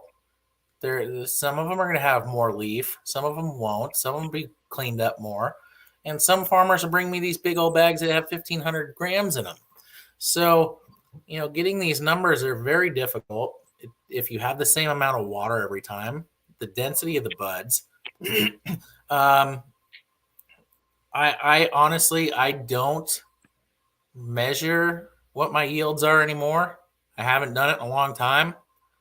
My eyeballs telling me like, damn, that's a dumper that did great, or damn, that looks like under 3%, and so my percentages, how I figure them, is from cannabis internal. If I know the weight of the cannabis, wet cannabis that I'm being washed, then when I've washed that cannabis and freeze dried my loose resin, and I'll weigh the dry loose resin, and I'll figure out my percentage from that weight on. And so most of the people I deal with don't really care about that. And then once I have my loose resin weight, then I press it, I figure out my percentage from loose resin to rosin. So I do cannabis to loose resin and then loose resin to rosin. Those are my two different percentages that I measure off when I do measure them. And it's not that often I do it anymore. Yeah. Are you grabbing your melt or are you pressing your melt? The full melt. Yeah. I press it absolutely. What I don't press is wash number 1, and sometimes I don't press wash number 5, depending on if there's a little bit of green or plant material in there. Certain strains will start putting out some green in your 4th or 5th wash, and I won't press all my number 5s. I definitely don't press any of my number 1s. Again, I'm working with sun-grown cannabis. There's all types of elements out here: dust, feathers, bird shit, worm poop, all kinds of bug poop. So when I washed my first wash, I considered my first wash, like Bird does, a contaminated wash. That's where you're getting for one, you're getting the ripest of the ripe fruit off the plant. 2, you're getting those dust particulates, you're getting that bird poop off, you're getting those bug poops off, and that's going through the same washing, and who knows if some of that's sticking to those loose heads or not. So we'll try and rinse it as best as we can, and then it's better than food grade, and so we turn it into our edibles and drinks and juices and all kinds of stuff. Wow, that's cool. So what I consider my full spec, I know you were saying that there's different ranges, what people are doing, 72 to 159, or I do like Bird does, 45 to 159. That's what I consider full spec for whole plant fresh frozen. I've been talking to Birds to Rackham's and Bud Smith about, because I know they'll do more cured flower runs, and I was asking them how they get some of that hashy flavor out a little bit. And some of those guys, they're eliminating the 45. They're running 72 to 159, and they feel that they're not getting that kind of harsh hash flavor off the rosin when you smoke it because it's been cured. You mentioned that you sometimes don't always press your fifth wash because of color. Are you always running to 5 washes, or is that wash specific? I pretty much tend to stop after 5 washes. I know, if there's a strain that's dumping after 5th wash, and on my freeze dryer tray, I have a big patty. I'm going to do a 6th wash. If after that 6th wash, it doesn't dump anymore, then I'm done. Or if it's super clean and we're trying to rinse and spray it out and doesn't want to come out that easy, then I'm done. It's just not worth the time.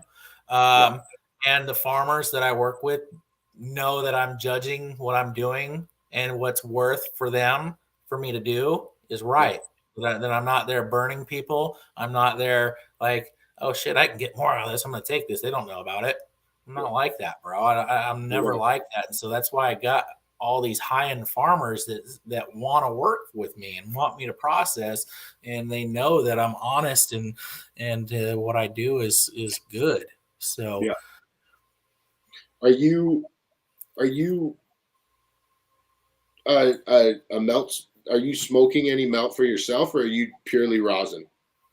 There's times where when I get some loose resin off these trays, I make a bunch of small temple balls, and I'll smoke the melt.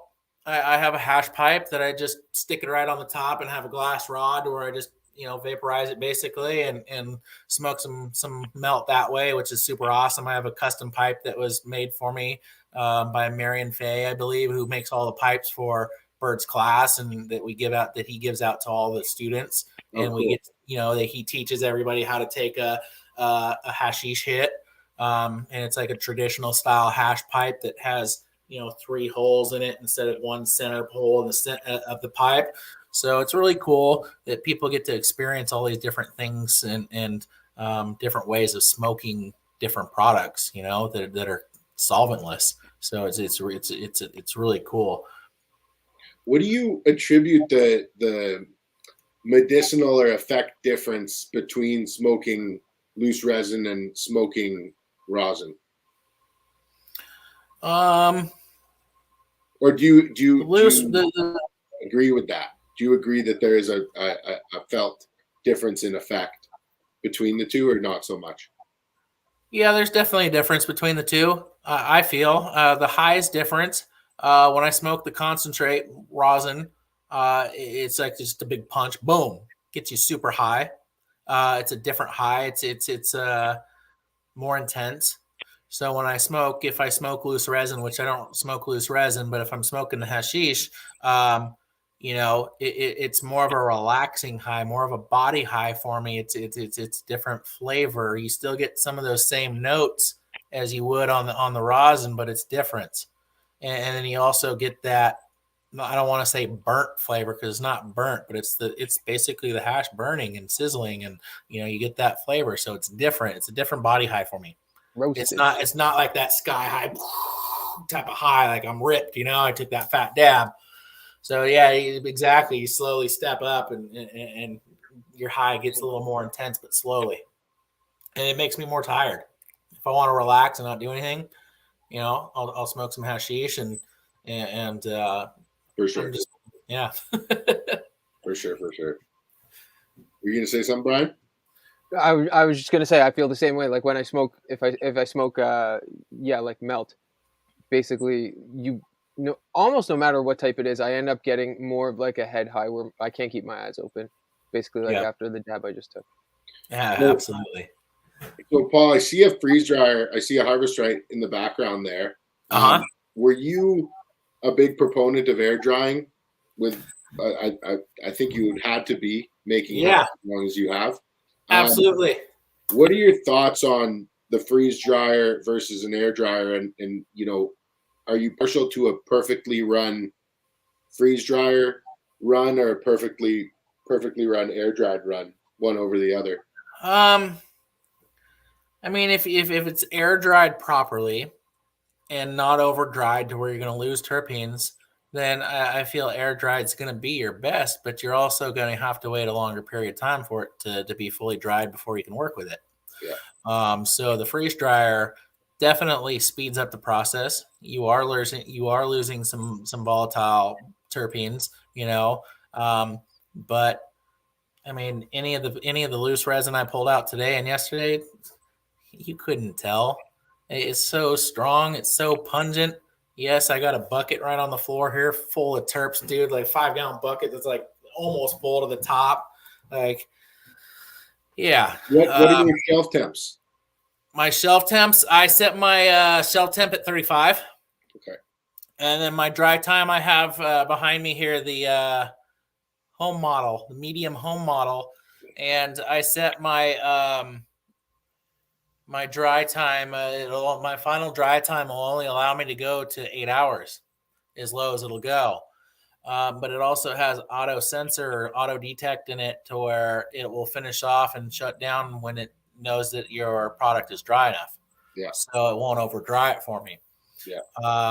And I really like this model. It works great for me. So yeah, it's putting in a lot of work. That's awesome, bro. I gotta connect you with our buddy Humphrey Hashish. He like did a deep dive on freeze dryers, and he's got some interesting stuff to say about them for sure. Yeah. Can we just back up to this bucket of terps for a second? It's terp water in the freeze dryer. So, like, what about cold trapping and doing? Is this like straight hydrosol? Is it straight like water solubles? Or like, do you have the ability to like use like a sep funnel and actually separate like a terp layer out of that? Like, are any of these terps reclaimable? Could you just reintroduce what's been taken out? As a question. Right. I know that if you want to try and reclaim some of those, it needs to be done very quick because those are, again, some of your most volatile terpenes. Mm-hmm.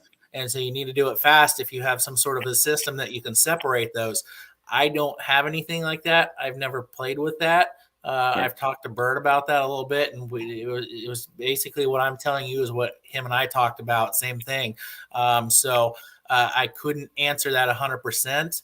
I haven't done enough with it or any of it with it. I just have this big bucket of terps. I'm like, bro, can we make ice cubes out of this shit or something? Like, so I think RJ might have just made the connection of how BHO is going to link to making modern hash. It's peppering in, like, you know what I mean? Because like, yeah, you keep that within the vacuum, like from that tube into like that system. That's exactly, wow. I just had like a mental like boom from the way that you two were talking, and it's just like, holy shit, this could just be another level to like fresh press live rosin, where it's like, because you could then add it after it's pressed too. Like when you add that back. And it's just whatever you've taken out. It's just recombining what you've taken out. It's not any foreign anything, and it's actually like kind of a refined terp at that point because it's kind of been distilled, you know, in essence, right? We have to figure out a way to make that happen. I mean, it's just cold trapping your pump. So like, you know, it's just getting like the right cold trap that goes to, you know, minus 50, minus 80. You guys need to talk in detail later. Yeah. I'm laying it out right now. It's super simple, but yeah, we can talk way more in depth later. No, that's simple for you. That makes no sense to me. Yeah, that's why I haven't done anything. I'm not that scientific, bro. Like some of that stuff is it goes in one ear and out the other because I don't understand it. Not that I'm not opposed to it, and I'm not opposed to learning it because I am. But sometimes I'll get confused on certain things like that, and I'm just like, fuck. Damn. Okay, I'll walk you through the tech. Bro, that's what I'm saying. Like the way that I see it. Like it, you know, RJ, it's simple for you because you've basically gone to the highest grade of what you can do with solvents, and for us, it's like we have no fucking idea. But the thought of it for that to cross over is unreal. Yeah, it would be a very cool thing. Paul, I wanted to ask you about resin mixing pre and post wash. Is that something that you do, or do you tend to like to keep things separate? I know when we chatted with Bird about it, he was pretty ardent on keeping things separated. I don't mix any of my resins at all. Same thing. I keep them separate. If a client asks me, "Hey, bro, after you press these out, can you mix some of these together?" I'll do it for a special occasion for people if that's what they're asking me to do. But otherwise, no, I don't at all. And is that just, you know, you don't think that you think the plant's meant to be, you know, ingested as nature intended and not remixed, or what are your thoughts? I like the true terpene profile of what I'm washing on its own by itself. I want its effects off that terp profile, off that THC, what it's going to do by itself. Again, that doesn't happen if you're in a sesh with 10 different people and everybody's busting out terps. You're not going to know which one got you the highest as fuck.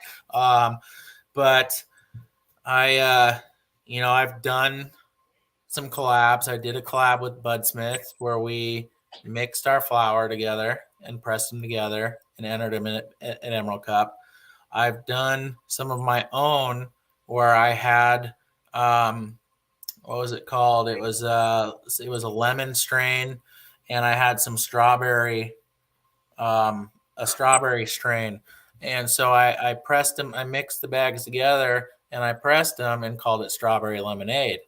And when you took a dab of it, it tasted like fucking strawberry lemonade. It was fucking crazy. We were blown away by that one.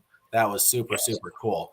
I don't do that though anymore. That was when I was first, 2016, 2017, when we were learning everything, playing with everything. Hey, what if we mix this? Hey, what if we do this? What if we do that? Like we're just playing with everything. And so I keep everything separated. I do everything whole plant, fresh, frozen, and a lot of just full spec. Again, like I said, 45 to 159 is what we consider full spec, and for what me and Bird do. And yeah. So I want to ask something real quick, Jameson. Oh yeah, go ahead. What are your thoughts on? Because we talked about this past few weeks. Bottom agitation, top agitation. Is that what you were going to ask? Yeah, go for it. Absolutely. Okay, you got it. And then also machine versus paddle. So Everything. I mean, gosh, everything I do now is all bottom agitation. When I was doing a lot of hand washing using either a paddle or a drill with a big paint mixer on it, that was top, bottom, middle agitation all the way around the whole bag, going up and down. So I like the bottom agitation to where, especially with these 5-gallon wash machines up over here that create that vortex and keeps that motion of your loose resin floating around and not banging and hitting things and smashing on things. So before I got to wash machines, I did all hand paddling and with drills and 32-gallon bags, pulley system, hundreds and hundreds of pounds washed that way. It wasn't fun that way back then. It was difficult. It was hard. You got wet as fuck. So I like the bottom agitation, especially with the vortex flow. I feel like that works very, very well, and you're extracting all of the heads that you can get. Like I pull out a bud and I look up in my LED lights and I'm staring at that bud and I'm looking to see if I have any heads left. And when you did a really good wash, you don't see any heads and you just see stalks everywhere. Stalks just popping up everywhere with no heads on them. And you look at that and you keep rolling that bud all the way around and put that one back, grab another one, look at it too.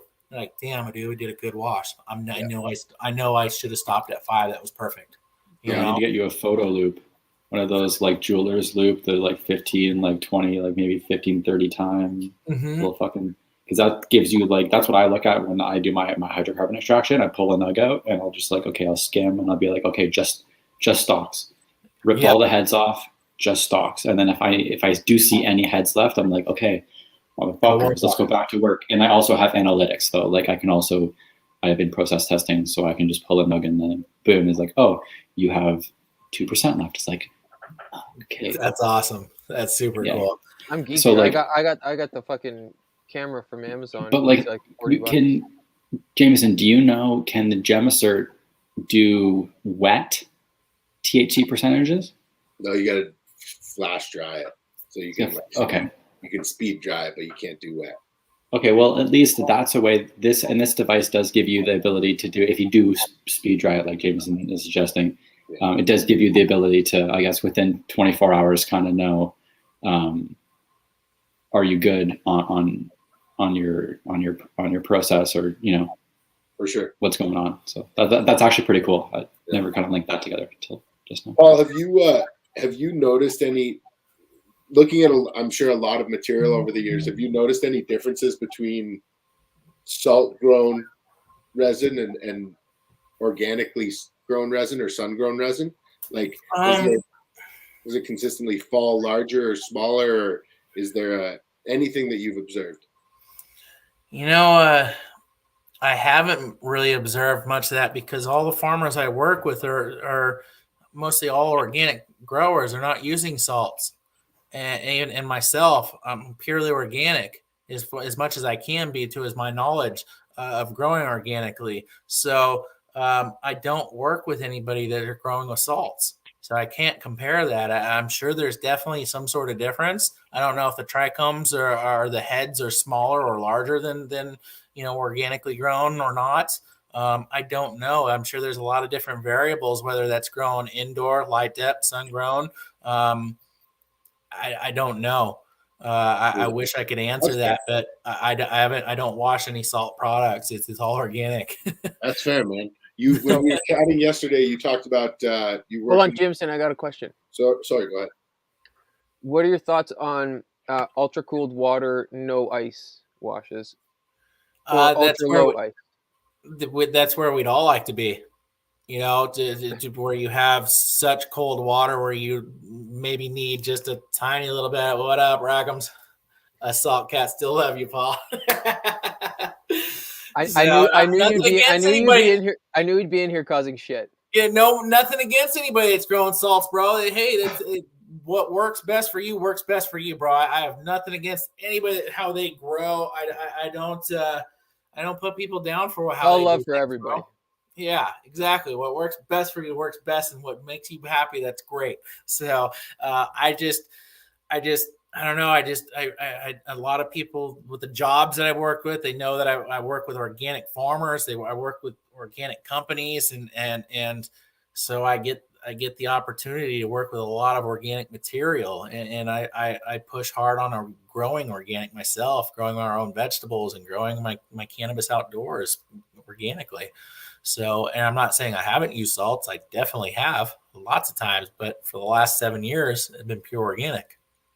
So, do you think? So, basically, to my follow-up question, you think that the action of the vortex alone within the machine could do the full shearing of the heads with no ice? And do you think ice is simply there to cool the water as that's happening? Yeah, the ice is just there to cool the water. You know, if you have too much ice, then yeah, you're going to start shearing all those heads and breaking them, and then just going to wash right through your 45 micron bag. You're going to lose it. So going iceless is the way to go, I feel, because ice costs a lot of money to make or buy. And you don't want to go to stores and buy ice. You should have your own ice machine to where you can keep that thing clean, and changing your own filters, and knowing that's good ice. You're not buying it from a store that, you know, you don't know if their machines are clean. You don't know what bacteria and molds are growing on the inside of that thing, or when the last time they changed their filter. So, yeah, iceless would be great. That's where I'd like to be next. We've been looking into types of water chillers for you can barely see it right there is a white tub. And that's my chilling vessel right there. It's a 70-gallon food grade tub. And, that's where we fill up with lots of ice and my clean water. And that gets ran through my wash machines and then gets washed through all my bags and rinsing. So, yes, I'd love to be iceless. It'd be badass. That's The dream. Yeah. And I know people are doing it, but getting certain water chillers, the ones to be able to do what we're doing and to be able to chill the amount of water we need, they are very, very expensive. They're over $5,000. They're expensive. You need one that's going to have a large output on it. It's going to keep that water super cold, or otherwise unless you have a huge vessel, you're only going to get a batch of washing in. You have to wait hours until that thing fills back up and chills. And Well, I think there's a different way around it now that I'm thinking about it, though. Because if you think about how things are cooled and it's done in a coil, like you would have to have like your own another freezer. RJ already knows what I'm saying, right? Like you have to have a big ass freezer, and then you have your tank, and then like you drill a hole straight through it, run a tube, and you're running tube up and down all the way through it, and running a pump, and then it's essentially your own water chiller, right? Yeah, but instant, because as it runs through, it's going to freeze through there. And you could even fill it with ice. Doesn't even matter the type, because water's never going to actually touch it.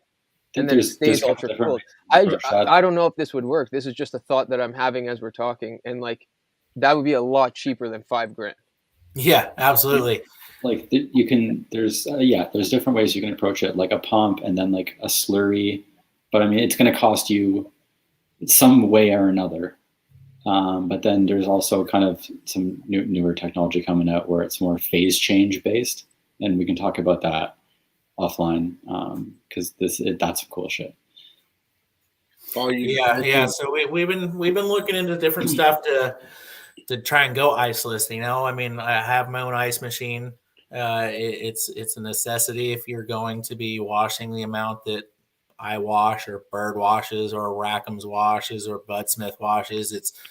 You don't want to buy a store-bought ice. You don't know how clean that water is that ice was made with. So, well, my thought too is like, of course, pharmaceutical grade, all that shit, they're going to have it. But like, you could do this guerrilla style. We're smart enough people to figure this out. And there's things out there that you could definitely do. But yeah, I don't know. I just the thought of it, instead of like having to wait for someone to come up with like an alcohol cooled like vessel that you could wash in, that your water stays crazy cooled in. But like, I don't know. I think that would be awesome to get to. But I think it's possible. I think it's not out of reach. It's not. So, Paul, you mentioned you're working with a lot of ice cream cake, and the jam is coming out the loudest. And I'm always very interested in um, any cultivar that jams better than it cold cures, because my experience is if I ran through 100 cultivars, 90 to 95 would be better cold cured, and 5 to 10 would be better jammed. So I'd love, do you do you share that sentiment, or do you are you finding different things, or what's your observations? I mean, gosh, with when running that ice cream cake and doing the 3 different textures, like I was saying, with the terpene profile, you know, the jam is the strongest. The whipped or crushed product is still really loud, and then the fresh press is smelling really great, but it's not that kick or punch in the face like the other two are. Um, and it has to do with the longer processing and bringing those terps out, and the positive pressure that's created inside the jars that's not allowing that to escape, and start kind of homogenizing or churning, like I like to call it churning. And it's just super loud that way. People, you know, you bust out all 3 of those, and people, I'm like, here, check the fresh press out, smell this, and they're like, damn, that smells good. And then you give them the whipped, and they're like, holy shit, what the fuck? And then you give them the jam, and then they're just completely blown away. They're like, what the holy? These are all the same? I'm like, yeah, absolutely, just different processes. so I definitely like the different ways of making it. And you know, yeah, the banana kush, dude, that looked super fire, man. I want a banana strain to grow this year, and I didn't get one, so I'm okay with it. But bananas just, dude, they dump. The terpene profiles are ridiculous. Almost a rotten banana smell. Just, oh, it's crazy. So What yeah. what are some other cultivars that you were working with either recently or last year? Yeah. So I work heavy with big shout out to Pharmacy Bros out here in Mendocino County. Those guys know how to fucking grow. They grow chronic, fucking good weed, stuff that washes really, really well. And I love those guys. They're amazing working with them. They're good people. I work with a lot of other farmers, ITAL Foundations. Been doing all kinds of great stuff with ITAL Foundations, doing stuff with Higher Heights. Some local guys that don't have farm names but have been farmers for a long time. What terp profiles are jumping out at you? Like when anything like really, you know, unique that you've come across recently that you've been like, oh. Yep. So there was this strain that comes from Intrepid Genetics. It's called Unicorn Shake. And the color of that rosin, the terpene profile of that rosin, the return from flower to loose resin was ridiculous. The return from loose resin to rosin was 80 something percent, 82%, 84%. It was ridiculous. It had a terpene profile like I have not ever tasted or smelt. It was amazing. When I was washing 2 pounds wet, I was pulling 113, 115 grams of loose resin dried. It was amazing. She spit, bro. She just spit everywhere. It was crazy. Wow. So that strain was great. Another one from Intrepid Genetics. It was also grown by Pharmacy Bros. Blue Gas. Yeah.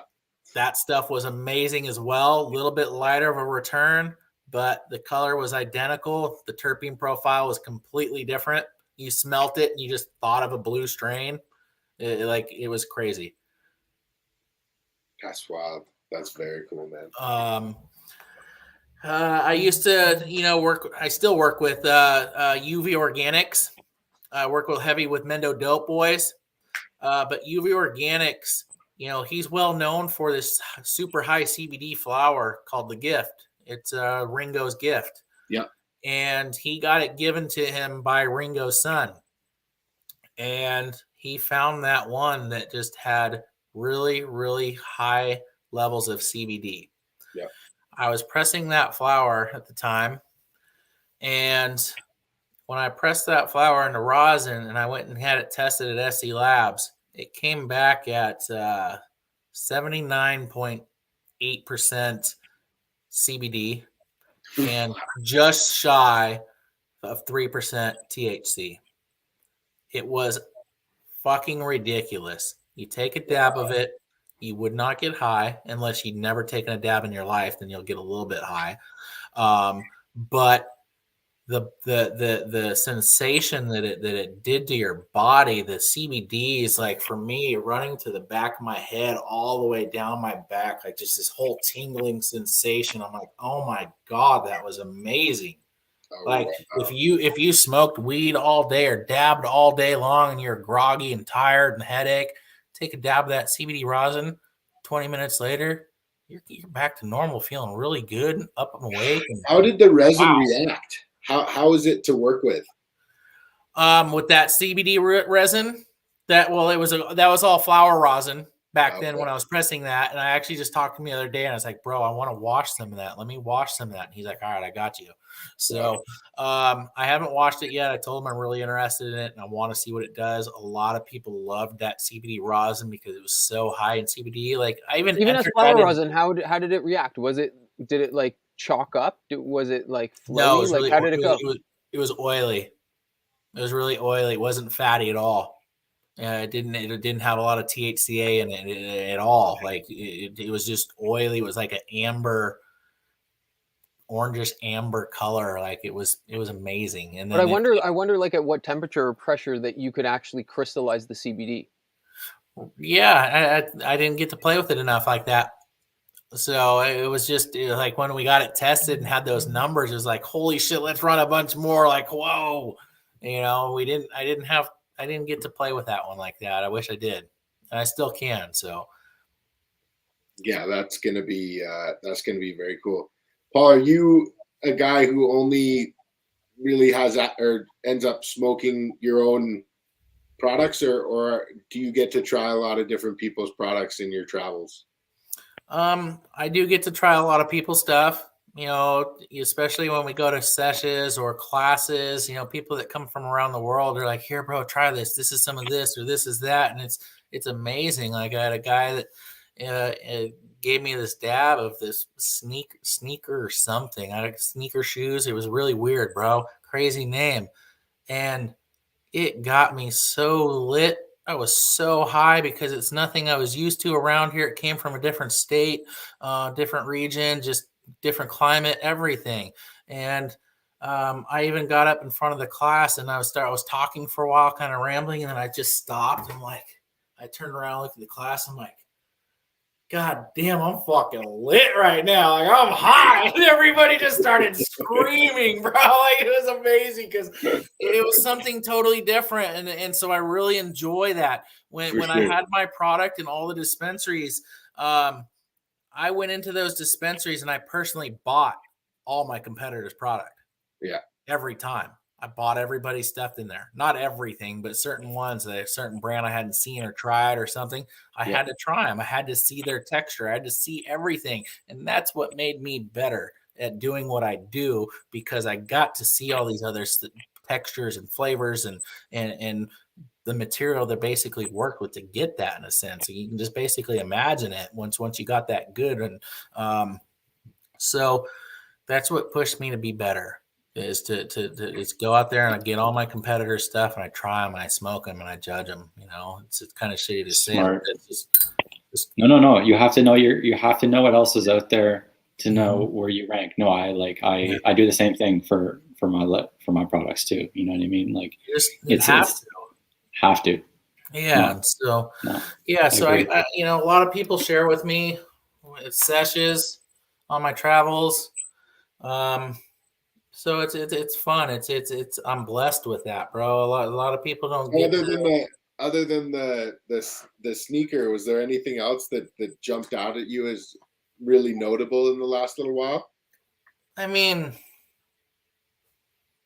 God, I mean, dude, this guy had some. I mean, I know people don't like papaya a whole lot anymore, but that shit's ridiculous. Papaya terpene profiles are unreal. They're so good. And a guy gave me a dab of some papaya, and she's like, "God damn, that is amazing." Yeah. Love it. So, it was nothing new. The only two new ones that really got my attention was that unicorn shake and that blue gas. They dumped. Today we washed some Zookies. Yeah. That shit spit. It was some light depth, and she spit everywhere. It was a good one. We were really stoked with that.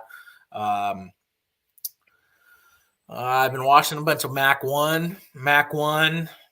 She's been giving us close to 3-4% return. Not a big return, but the color of it, terpene profile is ridiculous. It's amazing.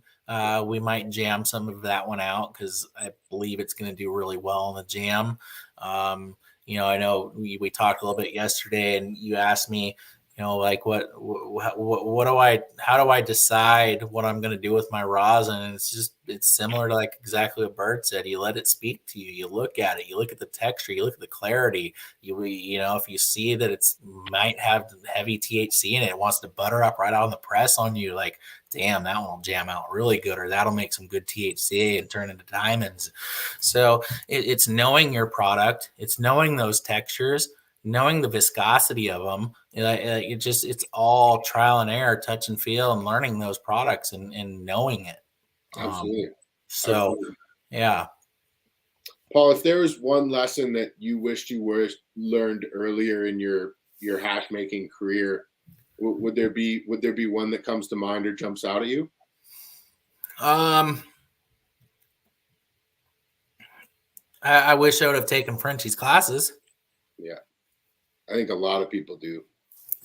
I mean, it kind of sounds like your mentor early on was of that very same train of thought. So you would have definitely everyone loves Frenchie's philosophy, but it sounds like you got a very similar kind of methodology ingrained in you right from the start. Absolutely. And on a lot of these classes, I tell people, I'm like, dude, I didn't get to learn from Frenchie. I wash very similar to his style now because Bird taught me some of his methods and the way he washes. I learned from some old school dude out in Potter Valley, bro. Some hippie dude out there that had a passion for hashish and went balls to the wall with it. He's been arrested multiple times. He's been in the newspaper all the times for how much cans of hashish he's had in his house. Like, yeah, it's just, yeah.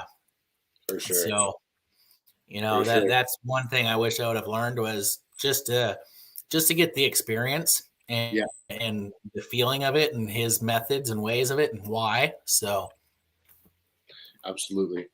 Paul, what was the best cannabis experience? Like if somebody had to ask you one of the most memorable experiences you've had, what would come to mind? So this is I didn't tell you this story last night. So when I was talking earlier that I told everybody that, when I first started smoking cannabis when I was like 16 years old, we were out in the football field.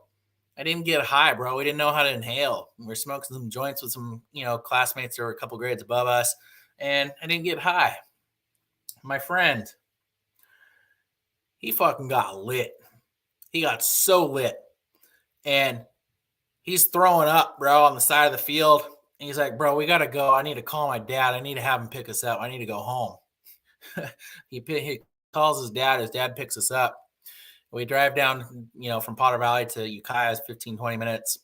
And he tells his dad, you need to pull over. Dad, drop me off. I don't feel good. And so his dad dropped him off and dropped me off. And I called him later asking me if he's okay. And he's like, dude, I got so sick. I was throwing up. My head was spinning. I was so sick. That wasn't one of my most memorables. That was just a funny one. But a couple weeks later, we learned how to inhale and, inhale off the joint. So we went out to the lake. This was out in the summer, and we decided we're going to go camping and go hiking. Right when we get out of the vehicle, we smoked some joints, or we might have bonged. I don't remember. And we started hiking. And we start walking, and it's all of a sudden we're like, dude, it feels like we're on the moon, dude. We're like all walking all weird, and like there was mud, and it was super bright outside. It's like you were almost on mushrooms, and it was just like first time I felt high. It was just the scenery, the atmosphere, everything was perfect. I'll never forget that day. We were hiking. I was with a bunch of good friends, and we were just giggling and laughing and bullshitting and acting like silly little kids, dude. It was so funny. I mean, again, we were 16, 17 years old, and it was just, it was amazing. It was so freaking fun. And yeah, we got in trouble that night too. That sucked. Hey, sometimes that happens. Sometimes you gotta take the bad with the good. Goodness, this shit was great. It was good times, you know.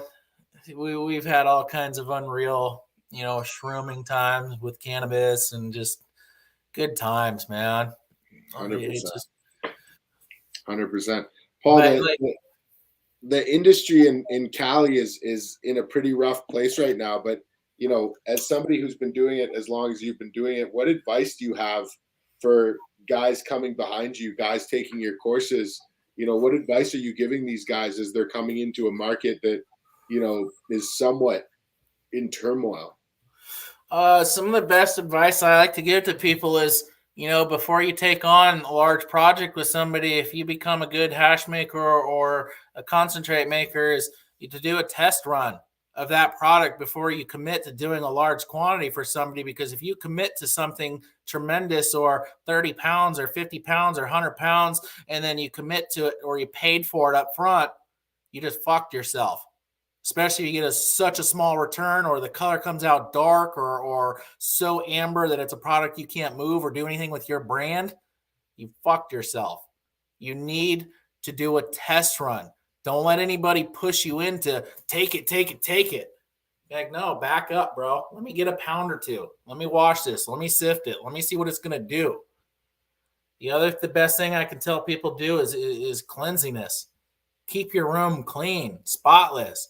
Alcohol the shit out of your tables, everything you're working on. Your gloves. Gloves have particulates all over them that you don't see with the naked eye. Grab a lint roller and rubber gloves on it. Tell me what you see on them. That gets in your hash. Once you start touching your hash, start taking pictures of that hash and you post it on your page, people are going to zoom in and they're going to see specks in your hash, and you're going to get shit talked about you. 100%. So, be conscious of everything you touch. Be conscious of everything you touch. Be clean. You know, change your gloves. Burn through them. Be prepared for everything. Have everything pre-set up. All your parchment papers cut. Everything folded. Everything ready to rock and roll for when you're ready to start pressing. Or if you're going to do 5 batches of washing in one day, make sure you have enough ice so you ain't got to send people down to the store. Just be prepared, be set up for everything, and then rock. Just get it done. Like, I can't stress that enough. Like, just that's solid advice, bro. That's good. That's it sounds so simple, but it's just like, it's everything. Like, if you're properly prepared, like, you will have a good wash day. And if you're not, like, you'll struggle through this or that. No, it's absolutely the truth. Like, the most basic, but like most crucial advice. Rackham's wanted to share his most memorable. Oh man, because I didn't ask him during the episode. So ooh, that's cool. So that's dope, Rackham's. Well, what are you most excited about in this coming year? Like, what are you focused on? Do you have projects or collaborations that you're looking forward to? Yeah, man.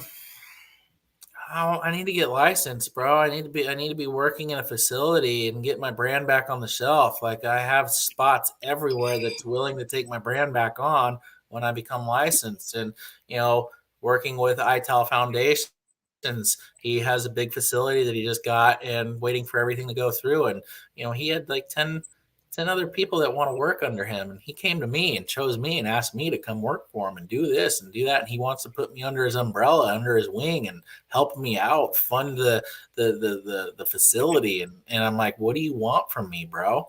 And he's like, nothing. I just want to help you. So That's fucking awesome. I'm looking forward to that as long as it all goes good. He's waiting on inspections and some shit to go through, but he's got all his paperwork in line. And like today, I just got another call from somebody out in Reading that, you know, same thing, bro. They're massive. They're huge, and they want to do solventless. And actually, Bird turned that person on to me. They called Bird and asked Bird if they wanted to do something with him, but Bird's already doing something with his family with Healing Herb Farm. And so Bird called me up and said, "Hey, bro, this one of the classmates, has got this thing going on, and they want somebody to work for him." And so I talked to that guy today, and I'm going to go out there and meet him next week sometime and go check out the farms and facilities and see what they want to offer or what they're looking for from me and what they're wanting from me. And, that's where I want to be. I want my product nationwide. I want to be worldwide at some point. That's awesome. My goal. We want you up here in Canada.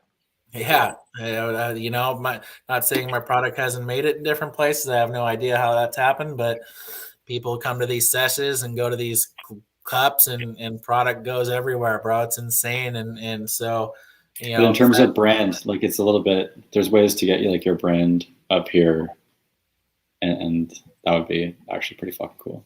Yeah. Yeah, man. So, just waiting to see what this guy says, dude. They got some big people and trucking companies and interstate stuff. And so, I don't know. I got to go feel it out and see what they're about, what they want, what they're expecting from me, whether they're expecting a percentage of my brand or something or not. Like, because I'm not willing to give up very much of my brand at all for what I'm doing, bro. It's like I built this brand and I've put the legwork in and the hard work and the hundreds of thousands of dollars into my brand and in advertising and competing. And it's just, I can't fail. I think brands that were born out of, all the real reasons in thanks, Rackham's. They are going to become more and more valuable. I mean, in Canada, we saw it where, and I've said this before, we saw it in 2017 before legalization that said, if you're operating a brand in the traditional market, you have to shut down before we legalized October 17th, 2017. Or else your brand won't have any value in the new market. And that was factually not true.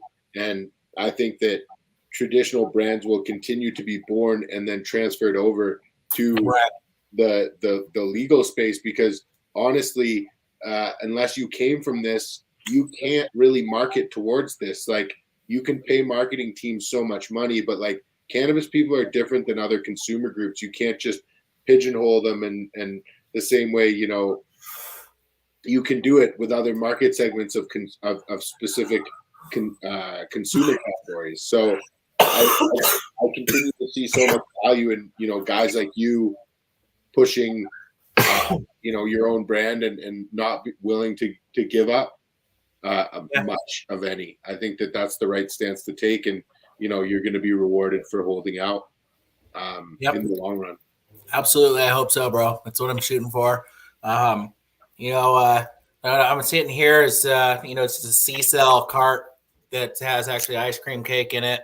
Oh, dope. Killer. It's just, nothing added to it. It's absolutely gorgeous. Yeah. Hits really well. This is my first one in a C-cell that I'm fucking with, and she's hitting really, really well. I just plugged her in today.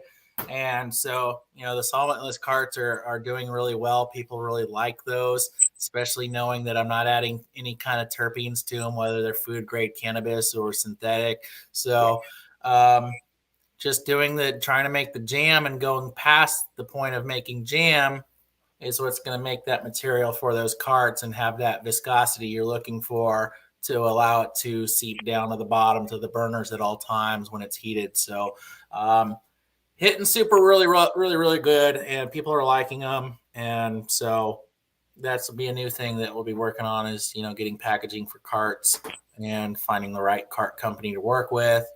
Yeah, man, you reach a new market segment with carts. Some people just are never going to convert to dabbing, and it's high time that we get away from these hot dog water distillate mechanical. It's it's dope that you got those formulations, and also like it's great to parallel all these products with the education. I think it's really sets you guys apart, the select few that are doing it. And I think it's like what is needed, that transparency. It's like, hey, I will teach you how I make everything, and then here's my products, and people trust you.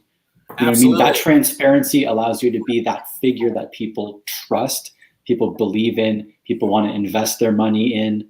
Absolutely. You know what I mean? So no, I appreciate that. I appreciate you guys for what you do, for sure. Thank you, bro. I appreciate that too. It means a lot to me. Anytime people make a comment like that, it means a lot to me.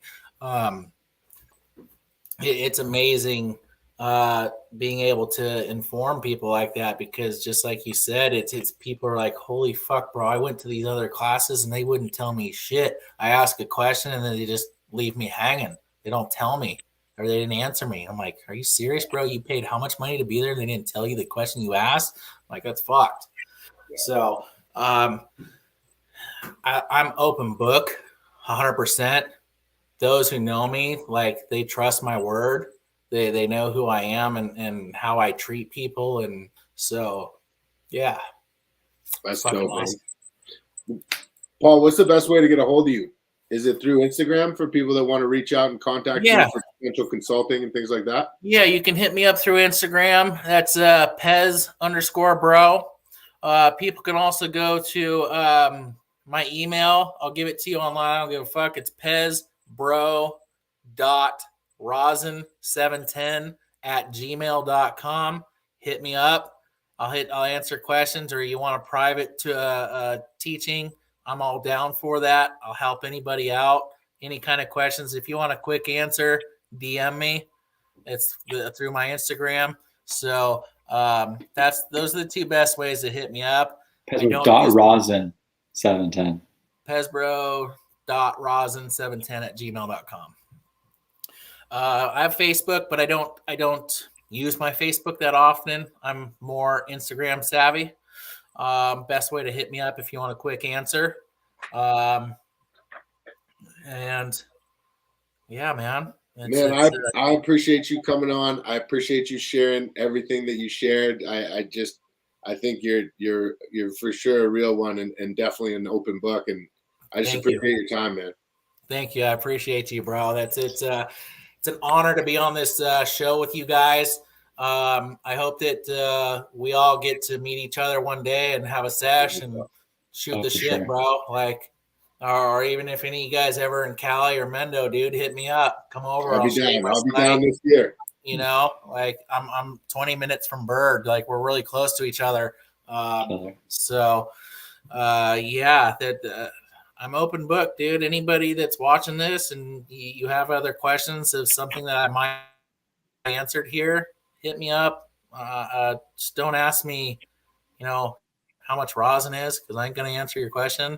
But if you really want to learn something about making loose resin, rosin, hashish, washing, dry sifting, let me know, dude. I'll answer your questions. I'll help you all out. I'll help anybody. That's what I'm all about.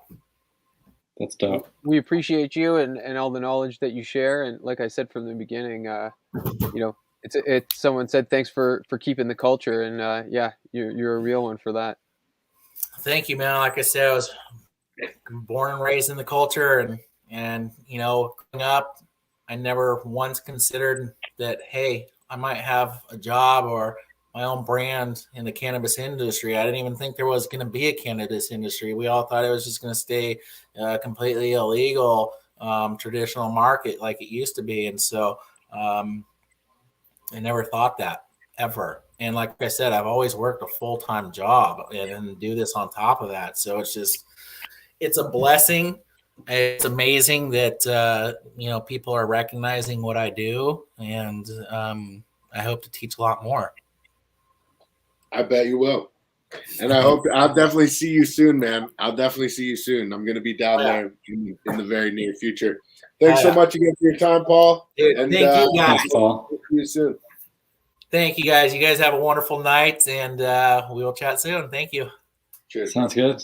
Peace. Like and subscribe. Yeah, don't forget.